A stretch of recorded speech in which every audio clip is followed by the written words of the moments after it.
who changed my class to become a female heavy gunner. Am I surnamed Stark? Greetings, fellow multiversal adventurers. It's an honor to have you back in this saga that has us all hooked. Official channel statement: this story is 100% epic fiction. So please don't attempt real magic, the results aren't guaranteed and insurance won't cover it. The rights to this masterpiece belong entirely to its brilliant original author. We are just a barge sharing it with you. Do you want to keep being part of this amazing community? Join our ninja army of subscribers on YouTube and give this content a like. And for true fans, our Patreon has exclusive ninjutsu waiting for you. Chapter 76. Next time you'll have to make up for it with double the vacation time. Jarvis contacts S.H.I.E.L.D. In a frantic rush, Leni didn't care about S.H.I.E.L.D's secrecy. Saving lives was paramount. Calling. S.H.I.E.L.D., who was assisting the police at the entrance of the expo park, quickly answered the phone upon seeing Leni. Leni, what's wrong? S.H.I.E.L.D., I need you to go to Hammer Industries immediately. Natasha is there, and she's in mortal danger. Without any pleasantries, Leni quickly relayed the crucial information. Immediately. Right now. Go.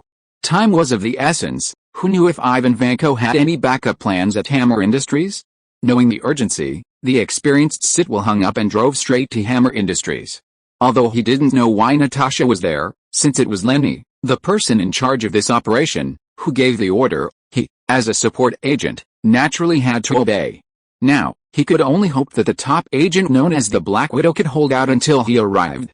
I'll kill you. Having lost control of the Jarvis system, Tony could only rely on his own strength to operate the suit. But facing Vanko's powerful electromagnetic whip, he could only passively endure the attacks. Seeing that the whip's power had increased, Tony, unable to break free, could only silently close his eyes.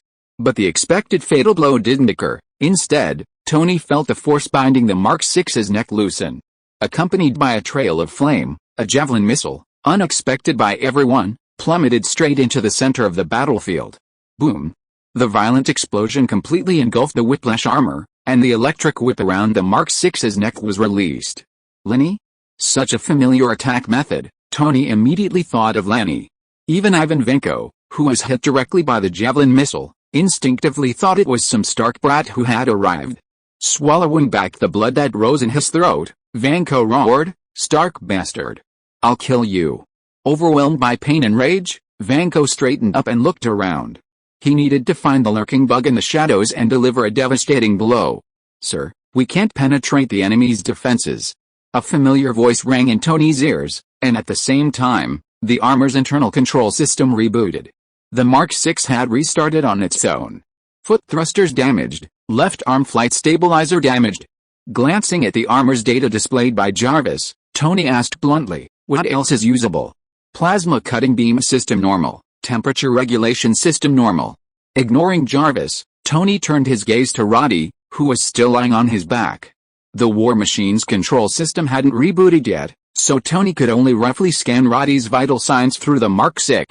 Fortunately, Roddy wasn't in mortal danger, he was just unconscious. Tony breathed a slight sigh of relief, at least his good brother hadn't died because of him. "Mr. Stark, it's good to see you back online." A somewhat unfamiliar female voice rang out. "Who are you? How come?" Before Tony could finish speaking, the woman's slightly cold voice interrupted, "Maria Hill, S.H.I.E.L.D. agent. Director Fury sent me to help you." Carrying the still-smoking javelin missile launcher in one hand, Maria Hill removed the thermal imager from her head. This was no place to linger. The situation had been urgent, and Hill had only prepared one javelin. Now, without it, staying here would just be providing Vanko with easy targets. "Nick Fury, huh?" Tony mused thoughtfully. "Leni is on her way. Leave the rest to her." With that, before Tony could react, Hill unilaterally cut off the communication. Mission accomplished. Stark is back online, and Leni is on her way. Hill, who had already left the botanical garden, pressed the communicator on her ear. "Well done, Agent Hill. How's Colonel Rhodes?" "He doesn't seem to be in any life-threatening danger, he's just temporarily unconscious." Glancing at the direction that someone was speeding towards, Hill reached for her sunglasses on the side mirror of the motorcycle with the S.H.I.E.L.D. logo. Come to think of it, ever since the girl arrived, the S.H.I.E.L.D. agents have all developed a particular fondness for sunglasses. Even she hadn't escaped the trend. Speaking of which, how much did those sunglasses cost? Should she buy a similar gift for Christmas next time? Shaking her head to clear her mind of these unimportant thoughts, she knew the important matter was more pressing. Leave the rest of the mess to Leni over there. With S.H.I.E.L.D and Natasha there, that girl won't cause any trouble. Sitting in his office at S.H.I.E.L.D headquarters, Nick Fury frowned, setting aside a data Callison had sent from New Mexico that morning. He then retrieved the secret document he had repeatedly set aside from the drawer. Also, your vacation is cancelled. Go back to headquarters, I have something more important to give you.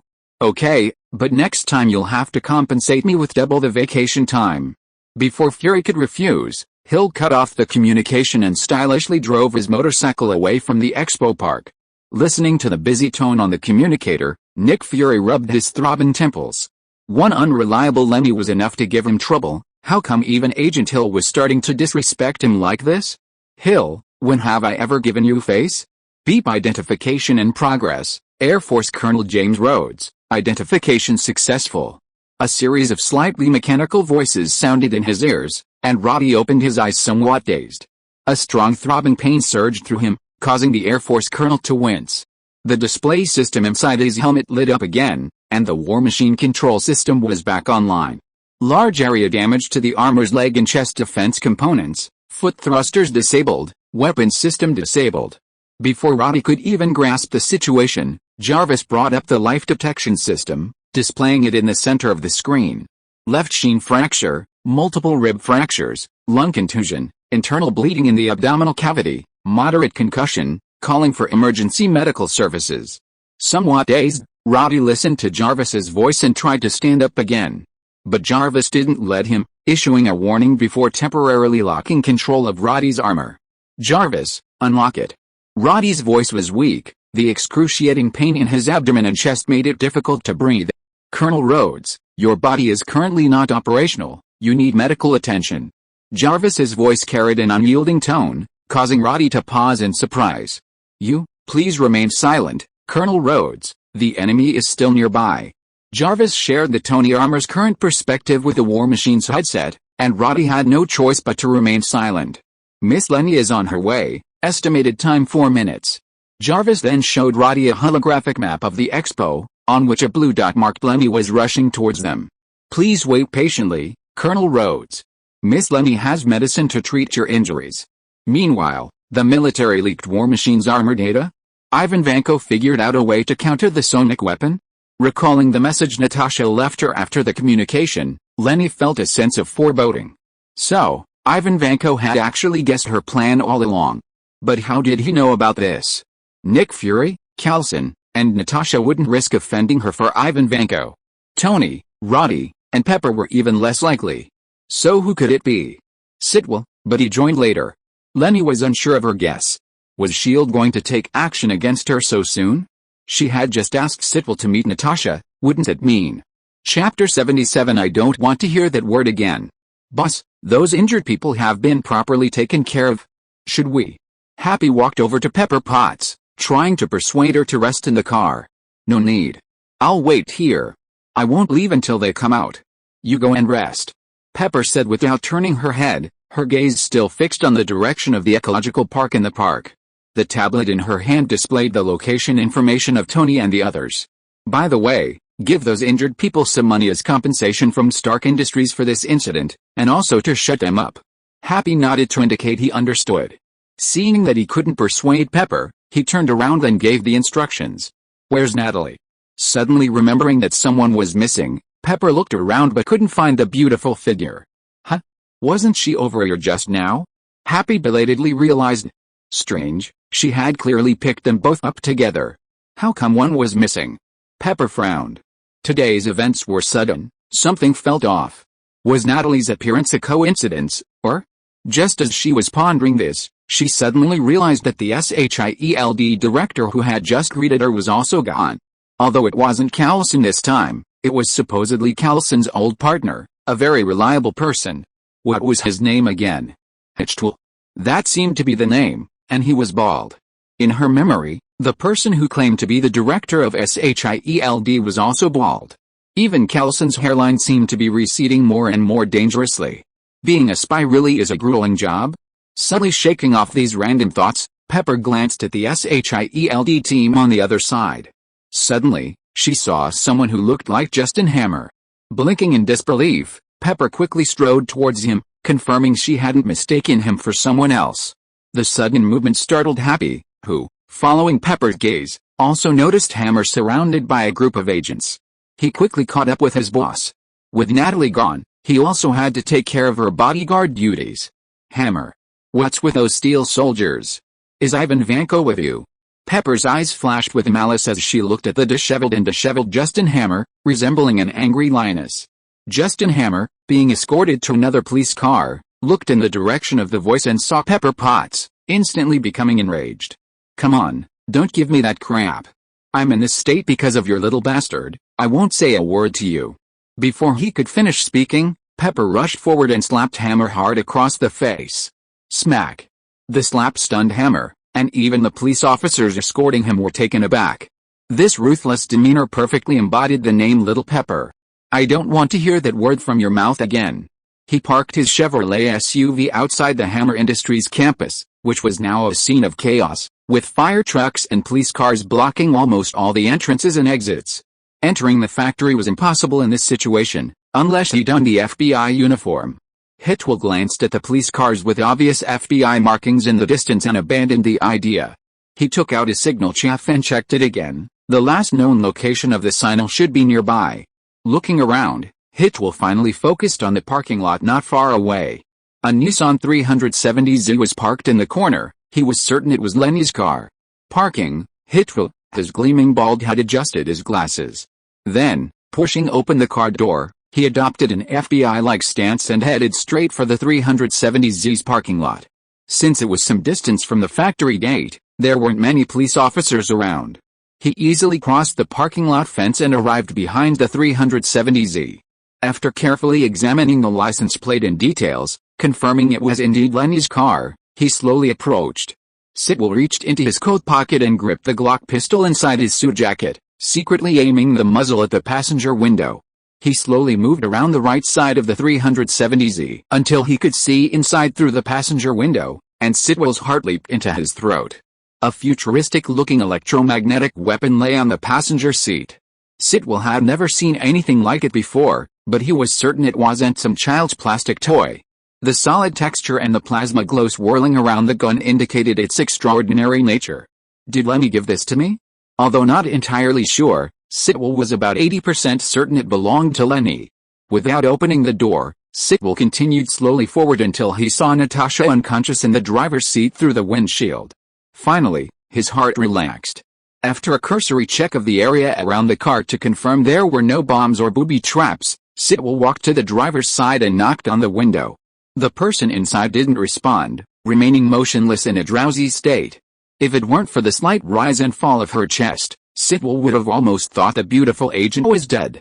He tried pulling on the door. Thankfully, it wasn't locked. Relieved, he was about to fully open the door when a Glock pistol was pressed against S.H.I.E.L.D's forehead.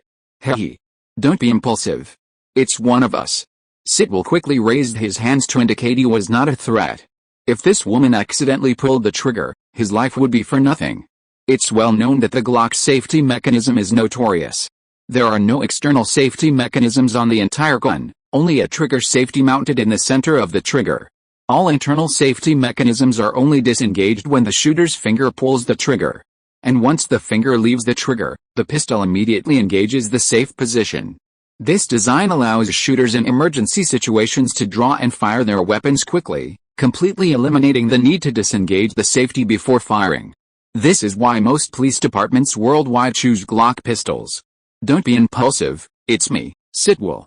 Seeing that the other person hadn't pulled the trigger, S.H.I.E.L.D, knowing he'd escaped, quickly gestured for them to remove the gun from his forehead. It's you. Natasha's previously murderous gaze softened, and she tossed the Glock pistol to the passenger seat. You're injured? S.H.I.E.L.D looked at Natasha's abdomen, where blood was flowing. A minor injury, nothing serious. Do you have that girl's alchemical potion? Raising an eyebrow, S.H.I.E.L.D didn't ask further. Clearly, she didn't intend to reveal the details of the mission. Yes, Leni gave it to me recently. He took out the Rainey's aid that Leni had distributed during the capture of Justin Hammer from his shirt pocket and handed it over. That weapon. After a moment's thought, S.H.I.E.L.D finally voiced his question, feigning curiosity. Taking the alchemical crystal, Natasha crushed it without a word. Then, following her gaze, she looked towards the passenger seat. Sensing the powerful life force emanating from the alchemical artifact, Natasha didn't think much of it and frankly said, "Yeah, that thing of hers, it's probably an electromagnetic weapon. Aside from being a bit heavy, its power is pretty good."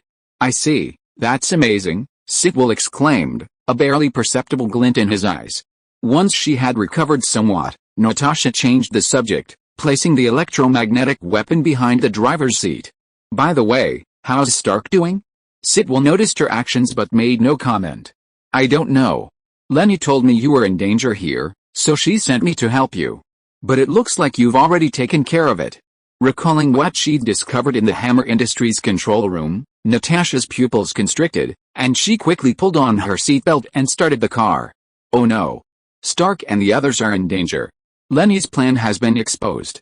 We have to get back quickly." Seeing this, S.H.I.E.L.D sighed inwardly, then quickly said, "I'll follow you." He then hurried back to his Chevrolet Suburban.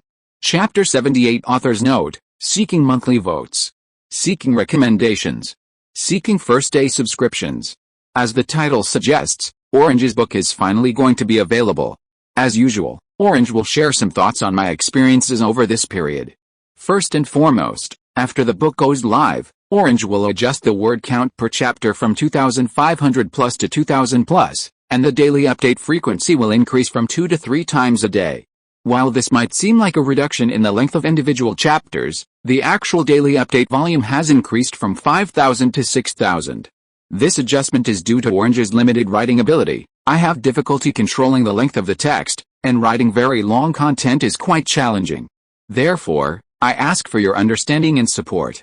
Secondly, regarding the fact that the first volume largely follows the original story.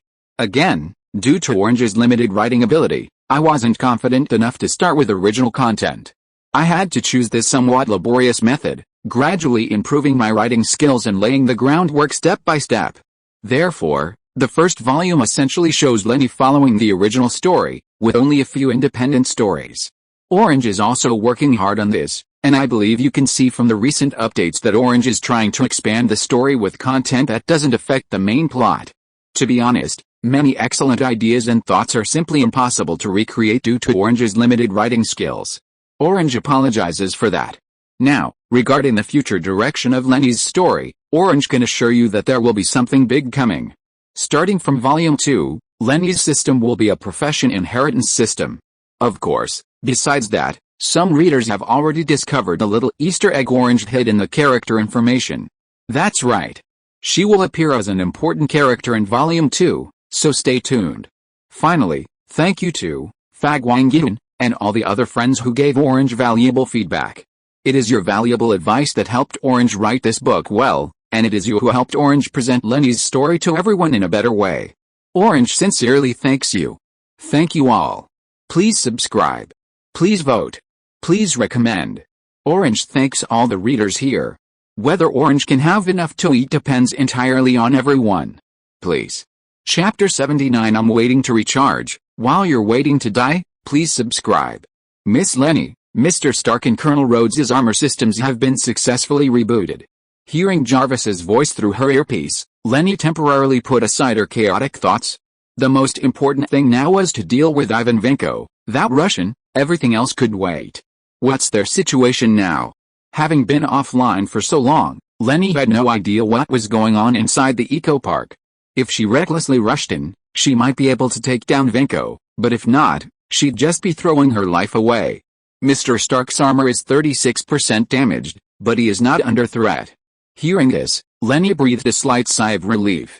It was alright, only the armor was damaged by more than a third, as long as he was safe. Colonel Rhodes's war machine armor is 53% damaged, and he has sustained additional damage, rendering him immobile, but he is not in immediate danger. What? Leni was startled, almost dropping her grip on the motorcycle. How could such thick protective armor suffer over 50% damage? What kind of crazy thing did Ivanenko come up with? Recalling Natasha's words, Leni was even more certain that Ivan Vanko had prepared for this. This made her even more worried about Natasha's situation. S.H.I.E.L.D should be thinking this when Jarvis notified her of a new communication request. Leni. Ivan Vanko has obtained the test data of Colonel Rhodes' war machine armor. They are in danger. As soon as the call connected, Natasha's slightly anxious voice came from the other end. Natasha? Are you alright? S.H.I.E.L.D. I'm fine. S.H.I.E.L.D brought me your things, and we're heading towards the Stark Expo right now. You need to go and support Stark and the others. Natasha drove the 370Z quickly on the highway, skillfully controlling the steering wheel with one hand and the gear lever with the other. Looking in the rearview mirror, the black Chevrolet Suburban behind the 370Z was still following closely.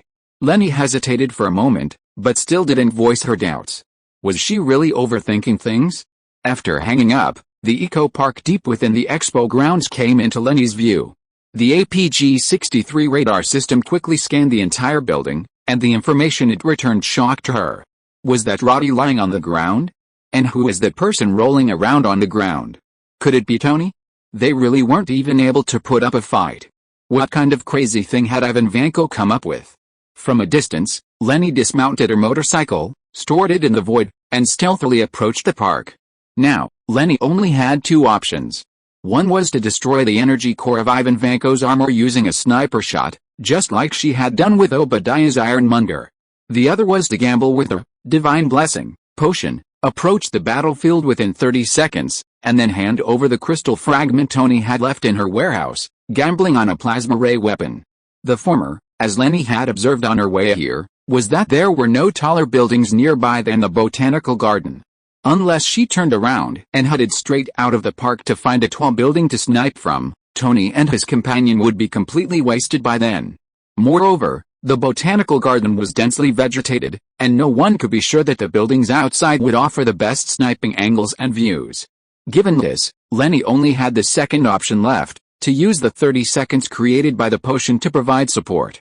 After dodging the whip attack again, Tony got up somewhat clumsily from the ground and, taking a sudden opportunity, raised his right palm cannon to retaliate against Vanko.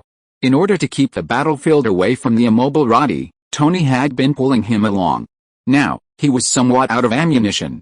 The Mark VI's weapon systems were either exhausted or damaged. Even the small Sidewinder missiles on his arm had been removed by Tony and used as grenades, but they still couldn't inflict any effective damage on the enemy. Just how thick is the protective steel on that damned suit of armor? Just as Tony suspected, Ivan Vanko hadn't equipped his whiplash armor with any firearms. After obtaining War Machine's test data and realizing how terrifying the enemy's firepower was, Vanko didn't hesitate to abandon those Hammer Industries junk. Those things were worse than nothing. Wouldn't it be better to just increase armor thickness? Therefore, Ivan Vanko maximized the whiplash armor's defensive capabilities without affecting its mobility. As for the high-intensity EMP electromagnetic pulse device on his back, it was originally intended to counter Stark's sonic weapons. However, Vanko hadn't expected it to disable Stark and his companion's armor. It was practically divine intervention. Mr. Stark, Miss Leni requests communication. After creating some distance, Tony took a deep breath and connected the communication. Tony, I have an idea, listen to me. Are you sure? After hearing Leni's method, Tony didn't think it was feasible. Invisibility? Could this thing really evade the enemy's infrared thermal imaging equipment and allow him to get close smoothly?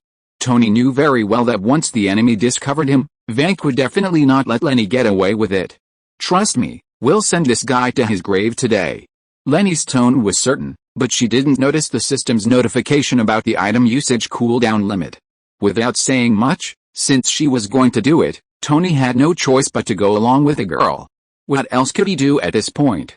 He didn't have enough trump cards at hand, and the only thing that might be able to penetrate the enemy's defenses was probably the plasma cutting beam. Although Leni's method was unreliable, he really didn't have any other choice for the time being. He could only choose to trust Leni and the girl's alchemical item. After glancing at the map, Tony began to move towards the park entrance while dodging the enemy's attacks. Stark, you look like a rat in the street, worse than a dog.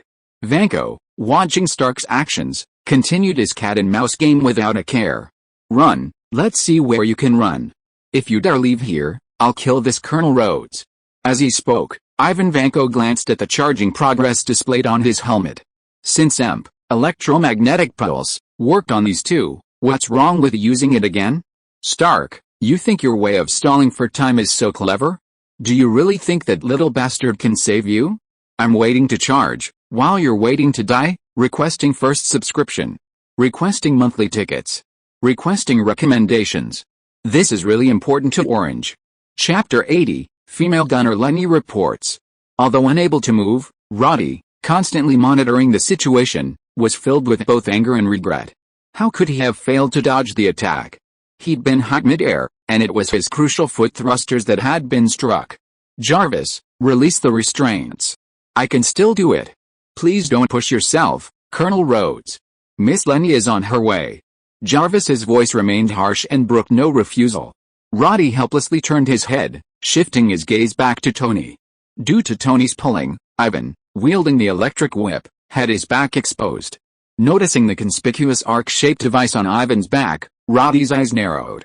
An imp weapon, was this what caused their armors to shut down? But why didn't they use it again? They clearly possessed the same massive energy supply as Tony.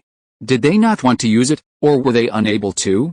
At that moment, a current flashed on the arc-shaped electromagnetic pulse generator, filling Roddy with intense unease. Stark, stop struggling in vain, today is your death day. To Roddy's astonishment, Vanko suddenly withdrew the electromagnetic whip from his hand. A growing sense of unease intensified in Roddy. Ignoring his injuries, he roared hoarsely, Jarvis! Release the restrictions. Operation restrictions released. Simultaneously, Jarvis deactivated the control display for Roddy and assisted him in raising his only remaining intact arm-assisted flight device. Whoosh! Boom! Almost simultaneously with Roddy, the electromagnetic pulse device on the back of Vanko's whiplash armor completed its charge. A massive amount of energy accumulated in the arc-shaped device on his back, but it didn't have time to be converted into an electromagnetic pulse and released. Roddy's desperate attack successfully shattered the stability of the electromagnetic device. The accumulated energy burst forth like a burst of fireworks, engulfing Ivan Vanko entirely. Leni, who was constantly monitoring the situation inside the eco-park through the APG-63 radar, reached into the void and retrieved 2 vials of alchemical potions. Just as she was about to pull out the cork and gulp it down, she was suddenly bombarded with a huge, bright red system notification. Attention! The consumable, Divine Blessing, is still on cooldown. Its effect cannot be triggered after consumption. Leni's raised hand froze in midair, beads of cold sweat sliding down her forehead. I completely forgot I just used this stuff. Trembling, she shifted her gaze to the ecological park. The radar showed Tony was still dodging in her direction. Spitting out a mouthful of saliva, fear finally crept into Leni's once confident and arrogant eyes. Is that all you've got? A voice echoed from within her, its tone filled with mockery and disdain. Coward? If you're a coward, then get out of my way. Before she could react, a powerful consciousness forcefully pushed her down. Useless. Leaving behind these cold words, Leni's face regained its haughty expression. Throwing the original, Divine Blessing, back into the void, Leni retrieved a bottle of unbreakable armor potion. Then, she resolutely rushed into the ecological park. Invincible armor potion. The user will gain 30 seconds of invincible armor, during which they are immune to all physical control effects such as knockdown, knockback, and knockup. Leni uncorked the invincible armor potion, along with the golden goat milk, then put it in her mouth. She spun around and vaulted over a wall, reaching into the void again to retrieve the crystal fragment Tony had placed there beforehand. Then, with her other hand, she summoned and equipped a radiant alien cannon through the armory. Using the spatial information provided by the APG-63 radar, Leni chose the shortest path to the center of the battlefield. After confirming that there were no thick trees ahead, only a bamboo forest, Leni leaped into the air. At the same time, her right hand, positioned beneath her, pulled the trigger of the hand cannon without hesitation. Boom! This cannon shot easily propelled Leni more than 10 meters. Feeling the breeze brushing past her ears and smelling the gunpowder in the air, Leni felt as if she had returned to heaven. She returned to her homeland, a place seemingly ravaged by war, where gunfire never ceased. Her feet touched the ground, she bent low to absorb the impact, without pausing. Then, Leni leaped again, the hand cannon behind her booming once more. Effortlessly flying over waist-high bushes, Leni tilted her head back and swallowed the entire vial of potion. Gulp. Invincible armor, activated. Female gunner, Leni, reporting for duty. Well done. Roddy. Regardless of whether Roddy could hear him due to the damaged communication system, Tony shouted excitedly. Sir, Miss Leni has arrived. Almost simultaneously, Jarvis's voice faded, and Leni landed beside Tony. She patted Mark 6's arm, gesturing for him to extend his hand. Leni? You, taking the crystal shard? Before Tony could finish speaking, Leni darted away. Is this what invisibility is? Looking at the faint red glow emanating from the guy, Tony asked uncertainly. Noticing the high-voltage electromagnetic field in the center of the arena, Leni didn't stop, intending to bypass Ivan Vanko, who was radiating arcs of electricity, and head straight for Roddy. However, just as she passed by the whiplash armor, a whip strike followed. Hearing the gust of wind behind her ears, Leni remained completely calm. She shifted her body downwards, using the momentum from her charge to activate the floating shovel skill. The whip, wrapped in arcs of electricity, barely grazed Leni's hair. Ignoring her slightly charred hair, Leni reached into the void with one hand and pulled the trigger of her hand cannon behind her back with the other. The recoil of this shot actually pushed Leni off the ground, forcing her sliding tackle into a crouching position. With a flick of her left hand, which had reached into the void, a crystal-like object shot straight towards the fallen Roddy. She got up, turned, and before Vanko could catch up, she began to swing the electric whip again. Leni retracted her hand cannon first, a flash of pale blue light between her hands, anti-tank cannon. Boom. A shell crackling with pale blue electricity shot out, heading straight for Whiplash's chest. But that wasn't all. Before the recoil of the anti-tank cannon could subside, Leni retracted it back into her armory. Invincibility effect remaining. 10 seconds. Taking 3 steps at a time, Leni and Whiplash were now less than 10 meters apart. However, Ivan Vanko was already poised, waiting for Leni to deliver herself. Die? A powerful blow aimed straight at Leni's face. She had nowhere to dodge. However, Leni merely tilted her head slightly, intending to take the hit head-on. Vanko could already foresee the side of this little bastard being split in two. His already ferocious face immediately contorted into a bloodthirsty expression. Invincibility effect remaining. 5 seconds. Chapter 81 Jarvis, I'll tear you apart when we get back. Leni. Tony, who had just installed the 2 crystal pieces, witnessed this moment. At this moment, he no longer thought that any so-called invisibility potion was rubbish. This girl, Leni, was actually planning to use her physical body to buy him time. Roddy, who was struggling on the ground, also saw it clearly. Jarvis had just forcibly intervened in the system and caught the alchemical crystal that Leni threw at him. However, the expected tragic scene of splitting in two did not occur. Everyone subconsciously blinked, thinking they were hallucinating. Leni was actually fine, at least outwardly. This attack not only failed to harm Leni, but Leni didn't even stop moving. Leaping forward, Leni was in front of Ivan Vanko in the blink of an eye. Under the latter's terrified gaze, Leni stepped on the knee of the whiplash armor. Invincibility effect remaining. 3 seconds. With one foot pushing off the knee and the other hand grabbing, Leni practically used a vertical leap to stand on top of Ivan Vanko's head. 2 seconds. Looking down at the Russian beneath her, Leni gleamed with pale blue light between her hands, revealing a futuristic-looking heavy weapon. Gunner level 25 skill, laser cannon. 1 second. You're finished. Tony. Almost with the whiplash armor's forward pressed against her head, Leni pulled the trigger of the laser cannon. A plasma cannon, as thick as a basketball, completely enveloped Ivan Vanko's head. It then seeped into the internal space of the whiplash armor through the gap in its neck. Simultaneously, Tony, having received Leni's message, completed the maximum energy charge for his plasma slicing beams. He crossed his arms in front of his chest, activating the crimson, scorching rays. With the activation of Leni's laser cannon, Tony forcefully swung his hands forward, creating 2 slicing beams, each a full size thicker, that drew an X-shaped semicircle in the air. Invincibility effect remaining. 0 seconds. A sharp pain struck, and before Leni could retract the laser cannon in her hand, her brain's self-preservation instincts forced her into coma. Ivan Vanko looked up at the Stark girl who had thwarted his plans twice, his heart filled with mixed emotions. Golden hair, cold eyes, and a spirited demeanor. Perhaps, At this moment, he saw the most beautiful thing in the world. It was a pity that he would never have the chance to appreciate it again. This technology that could teleport weapons anytime, anywhere, had the Stark family already mastered spatial teleportation technology? Such an exaggeratedly designed weapon, did it use electromagnetic technology? How envious I am, Stark, being able to bring your envisioned scientific research to life. You must be incredibly happy. Father, I'm sorry, I have failed your expectations and failed to fulfill your last wish. I really have no face to see you again. Leni. Seeing Leni fall backward from the shoulder of the whiplash armor, Tony rushed forward to catch her. However, Roddy, who had used Raimi's assistance, had already rushed over and caught Leni. Jarvis. Check her condition. Sir, Miss Leni has multiple organ damage and her life is in danger. She needs to be taken to the hospital immediately.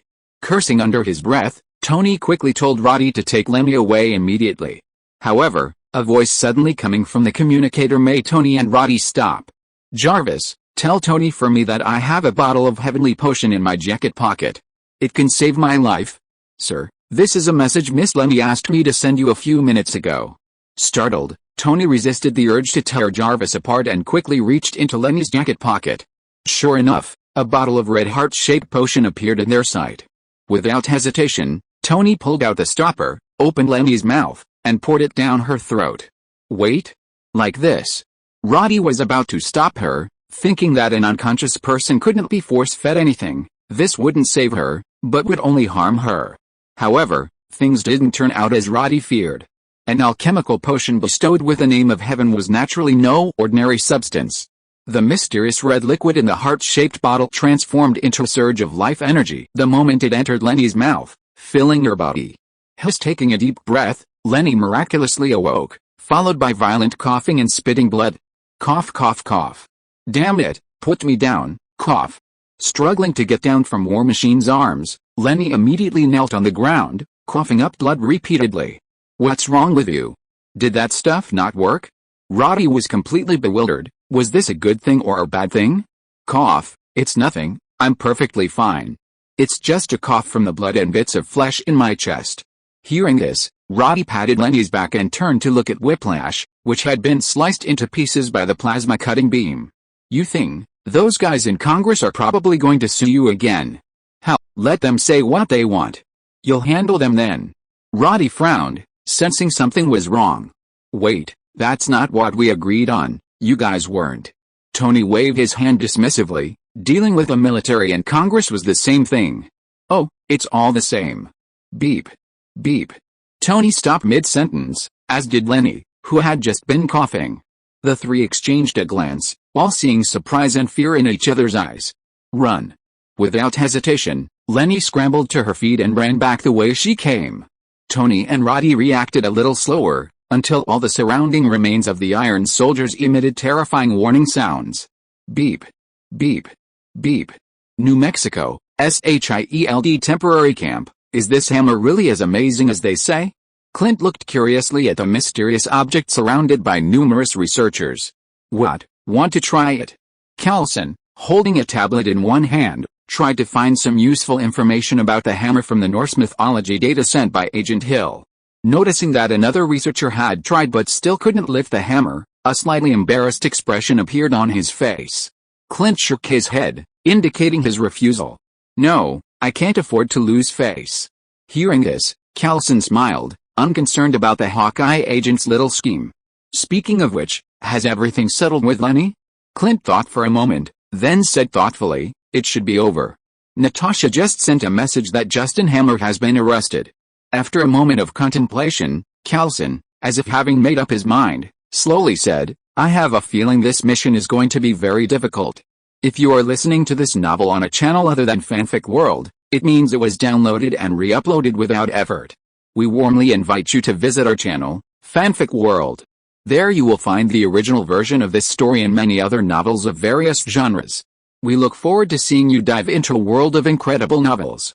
Chapter 82. Carlson had a premonition that they might not return. Tony. Pepper, seeing the three battered and disheveled figures emerging from the park, no longer cared about coordinating with the firefighters. Worried about me?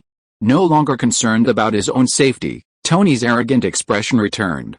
I really, Really don't want to worry about you anymore. Pepper's eyes still held traces of tears. The explosion in the park had nearly made her collapse. If Happy hadn't rushed back to support her, she probably would have fainted. Gazing at the woman he had spent so much time with, the woman who considered him everything, Tony could no longer hide his emotions. Without hesitation, he pulled Pepper into his arms and kissed her deeply. Seeing this, everyone in the crowd applauded in unison until the two separated. Congratulations, Mr. Stark, it seems your new reactor is working very well. Natasha, dressed in a S.H.I.E.L.D. combat suit, turned through the crowd without hesitation and stood among them. Hearing the voice, the two turned to look at the newcomer, then were speechless with shock. Let me reintroduce you, Natasha Romanoff, S.H.I.E.L.D. agent. Natasha calmly extended her right hand, gesturing for a handshake. Tony and Pepper exchanged a glance and said in unison, "You're fired." Natalie didn't seem to care, shrugging. As expected. After re-evaluating the beautiful agent, Tony finally extended his hand and shook hands with Natasha. "When you get back, please give Nick Fury's ancestors a shout-out." Hearing this, Natalie's face lit up with a playful expression, and she blinked her beautiful eyes. "Actually, Director Fury asked me to pass on a message to you first."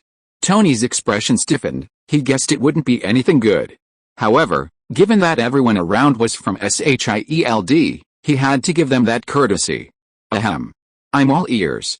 Natalie didn't keep him in suspense, saying slyly, "From today onwards, you owe him a life." She then tapped Tony's chest meaningfully before turning and leaving. This action made Pepper a little jealous, and she looked at Tony's disgusted expression. "What do you mean? You owe someone a life? Were you about to die?" Cursing under his breath, Tony had no choice but to confess. "What I wanted to explain to you was on that plane, but I'm fine now." As he spoke, Tony even tapped the battle-scarred chest of the Mark VI with feigned seriousness. "See, I'm perfectly fine." Pepper stared at Tony for a while, not seeing any deception on his face, before turning away to let him off the hook. However, as she turned, she saw Renee slowly making her way to the edge of the crowd. "Leni. Where are you going?" Startled, Leni realized she was too late and obediently turned around, adopting the look of a good student. Well, since everything's alright here, I'll head out. Dinner's ready at home and waiting for me." But Pepper wasn't so easy to talk to. "Explain yourself, Natalie." "No, Natasha, what's going on?" Hearing this, Leni quickly looked to Sitwell, who was standing nearby, for help. Seeing this, Sitwell immediately put on an indifferent expression and called to the onlookers. Well. Let's go, let's go." The S.H.I.E.L.D. agents immediately scattered, getting into their respective SUVs. Leni then looked at Natasha, who was watching the scene unfold not far away. She hadn't left at all. The moment the crowd dispersed, she was immediately exposed. Seeing Leni looking this way, Natasha, who had been watching the drama unfold, didn't dare stay any longer. Without looking back, she headed straight for Renee's 370Z, opened the passenger door, and got in. "Damn it. You all eat my food and use my things, and now that I need you, you've all run away," Renee grumbled. Finally, Renee had no choice but to obediently turn back and look at Roddy beside her. Following her gaze, Tony and Pepper also looked over. A little flustered by the three stares, Roddy lowered his hand from his chin. "Wait, why are you looking at me? I don't know anything." Renee clicked her tongue, inwardly cursing herself for being so desperate. Seeing the two refocus their scrutinizing gazes on her, Renee had no choice but to confess, Okay, I'll tell you, alright?" She explained the whole story of how Nick Fury had arranged for Natasha to join Stark Industries to investigate Tony's strange behavior, and the others finally understood. It turned out that Natasha had been infiltrating Stark Industries' legal department all along, and was only placed among them after Stark appointed Pepper as the new CEO. However, Leni didn't mention Tony's several near-death experiences, only saying that the arc reactor had been harmful to Tony's body and would have been fatal in the long run, but he was fine now. Pepper and Rhodes didn't suspect anything. But Tony sensed that things weren't that simple. Leni was definitely hiding something from him. Now that things had come to this, it wasn't good for them to just stand there. Although there were no outsiders left, the three of them, after such a fierce battle, couldn't withstand the exhaustion. They quickly asked Happy to arrange a car to take them back to the New York branch. Driving her 370Z, Leni glanced at Natasha in the passenger seat. "Aren't you coming?" Natasha tied her loose hair back up and casually picked up the women's suit jacket she was wearing and changed into. "I'm not leaving yet. I still have some work to do at Stark Industries. I rarely have such a leisurely day." Leni, having feasted her eyes, swallowed hard and nodded. "That's true. But you can wait for me. It can't be just about this, right?" Natasha buttoned up her shirt, pulled down the sun visor on the passenger side, and quickly touched up her makeup in the small mirror. "Nick Fury asked me to inform you that Carlson is in some trouble and needs your assistance." Hearing it was serious business, Leni dropped her lecherous expression and glanced at the western sky. As evening approached, the sunset bathed the city in a red glow, like a veil covering a beautiful girl's face. Leni pondered. Thor? Or Loki? What did Carlson say? Natasha smiled. Leni was finally showing some backbone. "He said he took your advice and did find some information about the hammer in Norse mythology.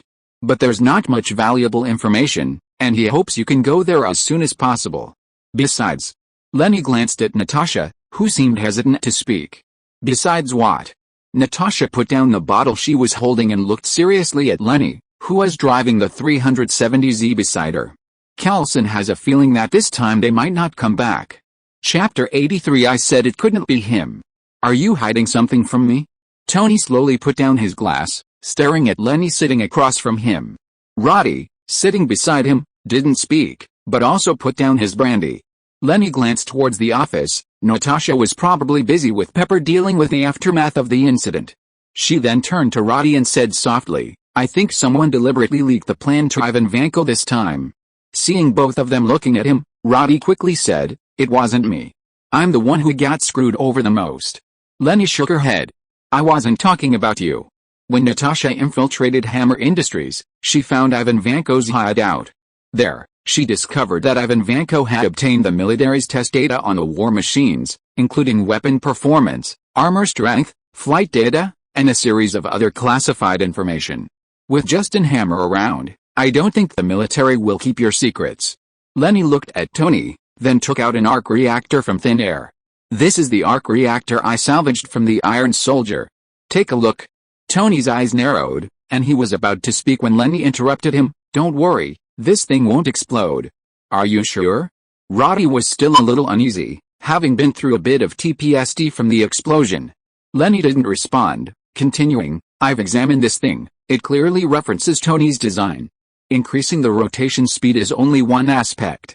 Ivan Vanko was a genius. Upgrading it to this level with so little data is practically his final masterpiece." Tony held it in his hand, played with it for a few moments, nodded in agreement with Leni's statement, and returned the reactor to her. "Just considering its application to palladium, this guy's stuff definitely has merit." Seeing that Tony didn't intend to keep it, Leni didn't say anything more and tossed it back into the warehouse. "Then what does this have to do with what you just said about someone leaking information?" Roddy didn't understand. They were just talking about a mole. How did they suddenly start talking about Ivan Vanko?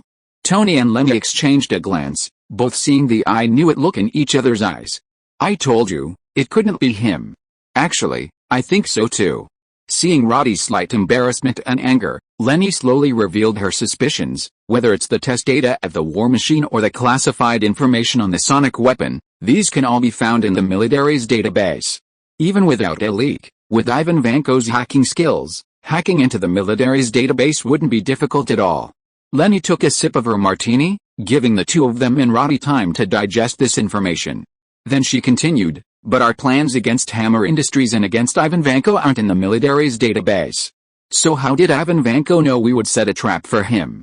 Roddy's face finally showed a look of sudden realization. In his view, he had never felt that the plan had been leaked from beginning to end. He just hated the mole in the military who leaked his armor data and made him suffer such a terrible fate. "So, who knows about this?" Renee looked at Roddy with satisfaction.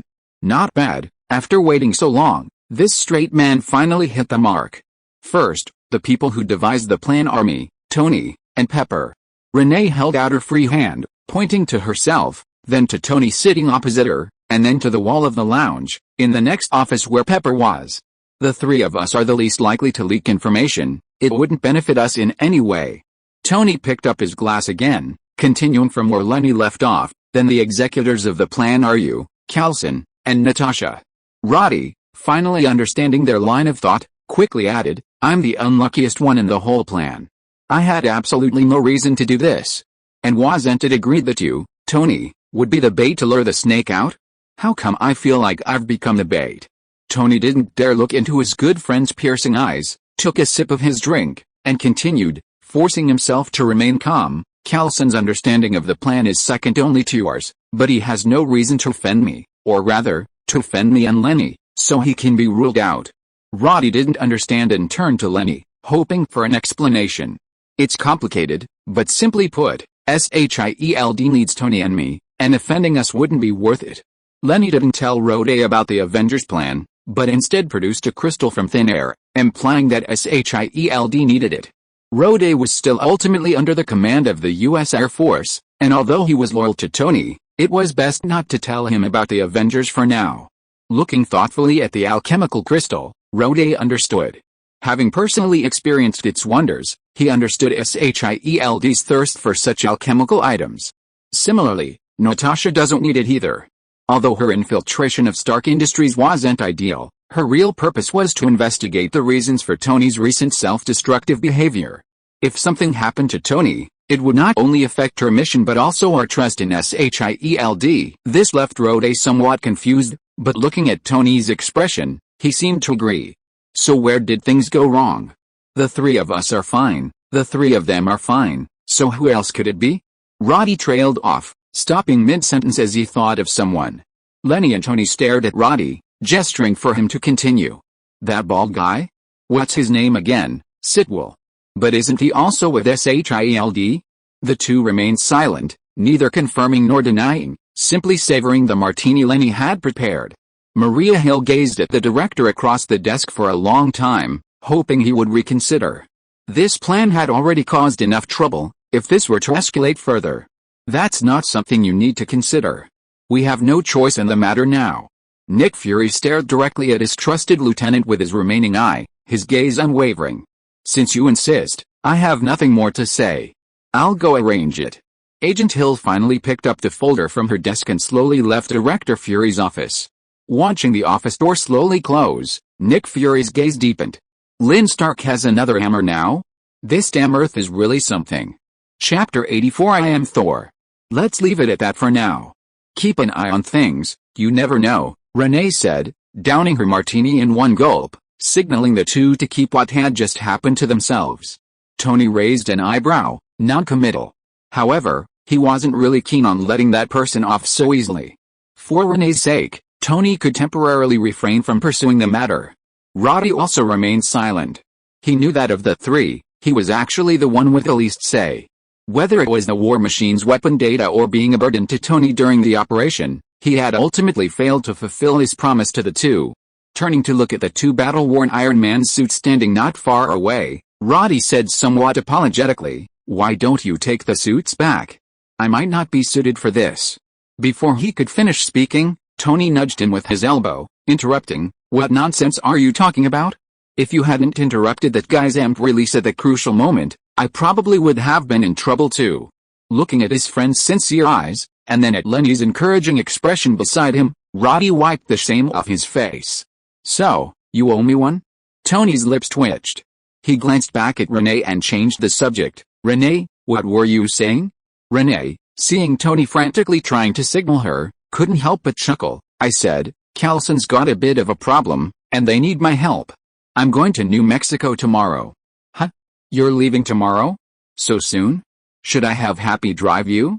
Seeing that Renee understood, Tony quickly seized the opportunity, pulling Renee along to leave. Roddy watched their retreating figures, shaking his head helplessly, inwardly sighing, "With this banter, who would believe you two aren't siblings? Agent Coulson, a guy claiming to be Thor, has broken in, saying he wants to find his hammer." At S.H.I.E.L.D's temporary testing base, Coulson listened to his subordinate's report, raising an eyebrow. "We just found out this thing is Thor's hammer, and then this guy claiming to be Thor shows up. How interesting." Coulson glanced at Clint beside him, wanting to see what the other thought. "Do it your way. You're in charge here." Clint finished his compressed biscuits and drank some water to moisten his dry mouth. "I kind of missed the days when Leni was around. At least we could get fresh food anytime. Coulson remained non-committal, finishing the last of his compressed rations as well. Let him in. Clint, you keep an eye on him. I want to see what this legendary Thor is all about. The S.H.I.E.L.D. agents, receiving the order, didn't dare delay and quickly notified the guards not to stop the guy. The news that came back was that the guy had forcibly taken down several agents and had already broken into the camp. Coulson couldn't sit still any longer and quickly headed to the testing area with Clint. I am Thor. You foolish people of Midgard, let me in. I want my hammer back. Naked, Thor struggled to break free from the grasp of several burly S.H.I.E.L.D. men. His beloved comrade was there, waiting for him. Let him go. Coulson, who had arrived, had his clearly humiliated and enraged subordinates release the man first. He then stood before Thor and asked in a more composed tone, "Are you Thor?" Seeing that he was free, Thor looked down at the man who was clearly in charge. "You know me?" Signaling the others to step back, Coulson shook his head. "No, but I've heard of you. Thor, son of Odin, the God King." Hearing this, Thor nodded with satisfaction, his face filled with pride. "You've got some good insight, much better than theirs. Are you the chieftain here?" Ignoring the disdain hidden in the other man's eyes, Coulson replied calmly, "No, I'm just the person in charge here." "How can you prove you're Thor?" This made Thor frown. He had initially thought this Midgard human chieftain was knowledgeable, but it seemed he was nothing special. Now, temporarily deprived of his divine power, he couldn't prove it to the Midgard human chieftain. "Let me in, and I'll pick up the hammer and regain my divine power to show you." Coulson stared into the man's eyes, trying to discern something. However, he only saw anxiety in those clear eyes, tinged with a hint of foolishness. "All right, you can go in, but if you can't pick up the hammer, don't blame us for imprisoning you." Looking directly at the slightly graying man, Thor didn't say anything more, simply nodding. He didn't blame the Midgard chieftain for suspecting him. After all, he wouldn't tolerate anyone trespassing into his camp. As for those who had offended him, Thor didn't care. Compared to himself, who was hundreds of years old, they were merely his juniors. Coulson stepped aside, gesturing for his subordinates to open the door, then glanced up at the sky. Thor gave the Midgard chieftain a deep look, then patted Coulson on the shoulder. "You and your people will gain the friendship of Asgard." Coulson shrugged. "Perhaps." Seeing the chieftain's continued distrust, Thor said nothing more and headed straight for the center of the testing area. Watching his retreating figure, Coulson spoke to Clint on the other end of the communicator. "Clint, keep an eye on him. If there's any unusual movement, kill him immediately." At that moment, on the tall watchtower of the testing camp, Hawkeye Clint Barton had already knocked his arrow, ready to fire. "Understood." As if sensing its master's arrival, a glint of light flashed across the engravings on the hammer's surface. Lightning bolts began to crackle within the already accumulated dark clouds. Clint frowned, glancing at the sky, hoping the camp's lightning rod was reliable enough. "Mjolnir, I'm here." Slipping through the slippery mud, Thor approached his former companion. "Good buddy, I'm here. Don't let these Midgard people look down on us. Give it your all, okay?" Thor, bathed in the torrential rain, slowly crouched down, looking somewhat forlorn, and grasped the hammer handle. However, as expected, he still couldn't feel that familiar warmth from his old comrade. "Don't do this, Mjolnir, I've come to you. Don't embarrass me, okay? It's me, it's Thor." Thor stretched out both hands and gripped the hammer handle, roaring with all his might, "I am Thor, the god of thunder." This part wasn't entirely based on the original comics, but rather Orange's own interpretation of Thor's mental journey as he attempted to lift the hammer.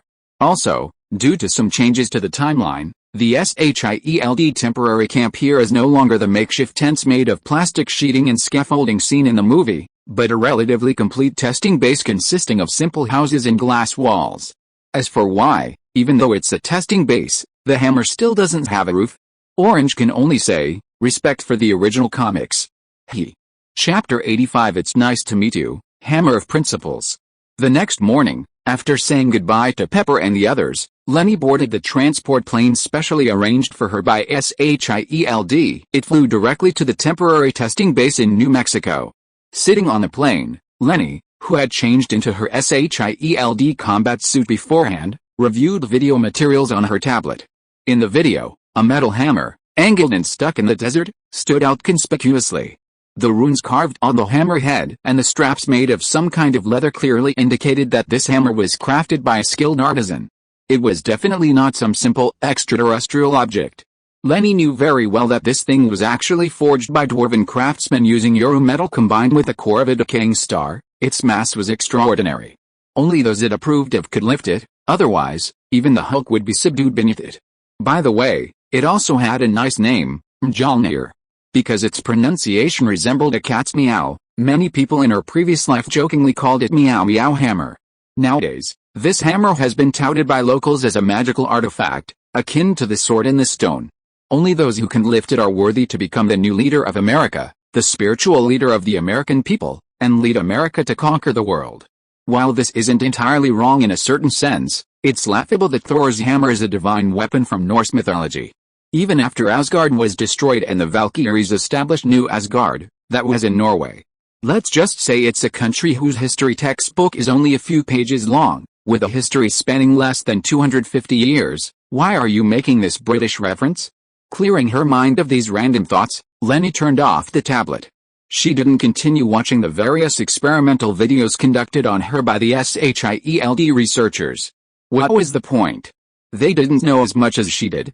After disembarking from the S.H.I.E.L.D C-130 transport plane, Leni placed the tablet into the void. Then, she took out her sunglasses, put them on, and calmly walked towards Coulson and the others. The plane has the experimental equipment and weapons that Fury, that bald guy, prepared for you. How is it going on your end? Any discoveries?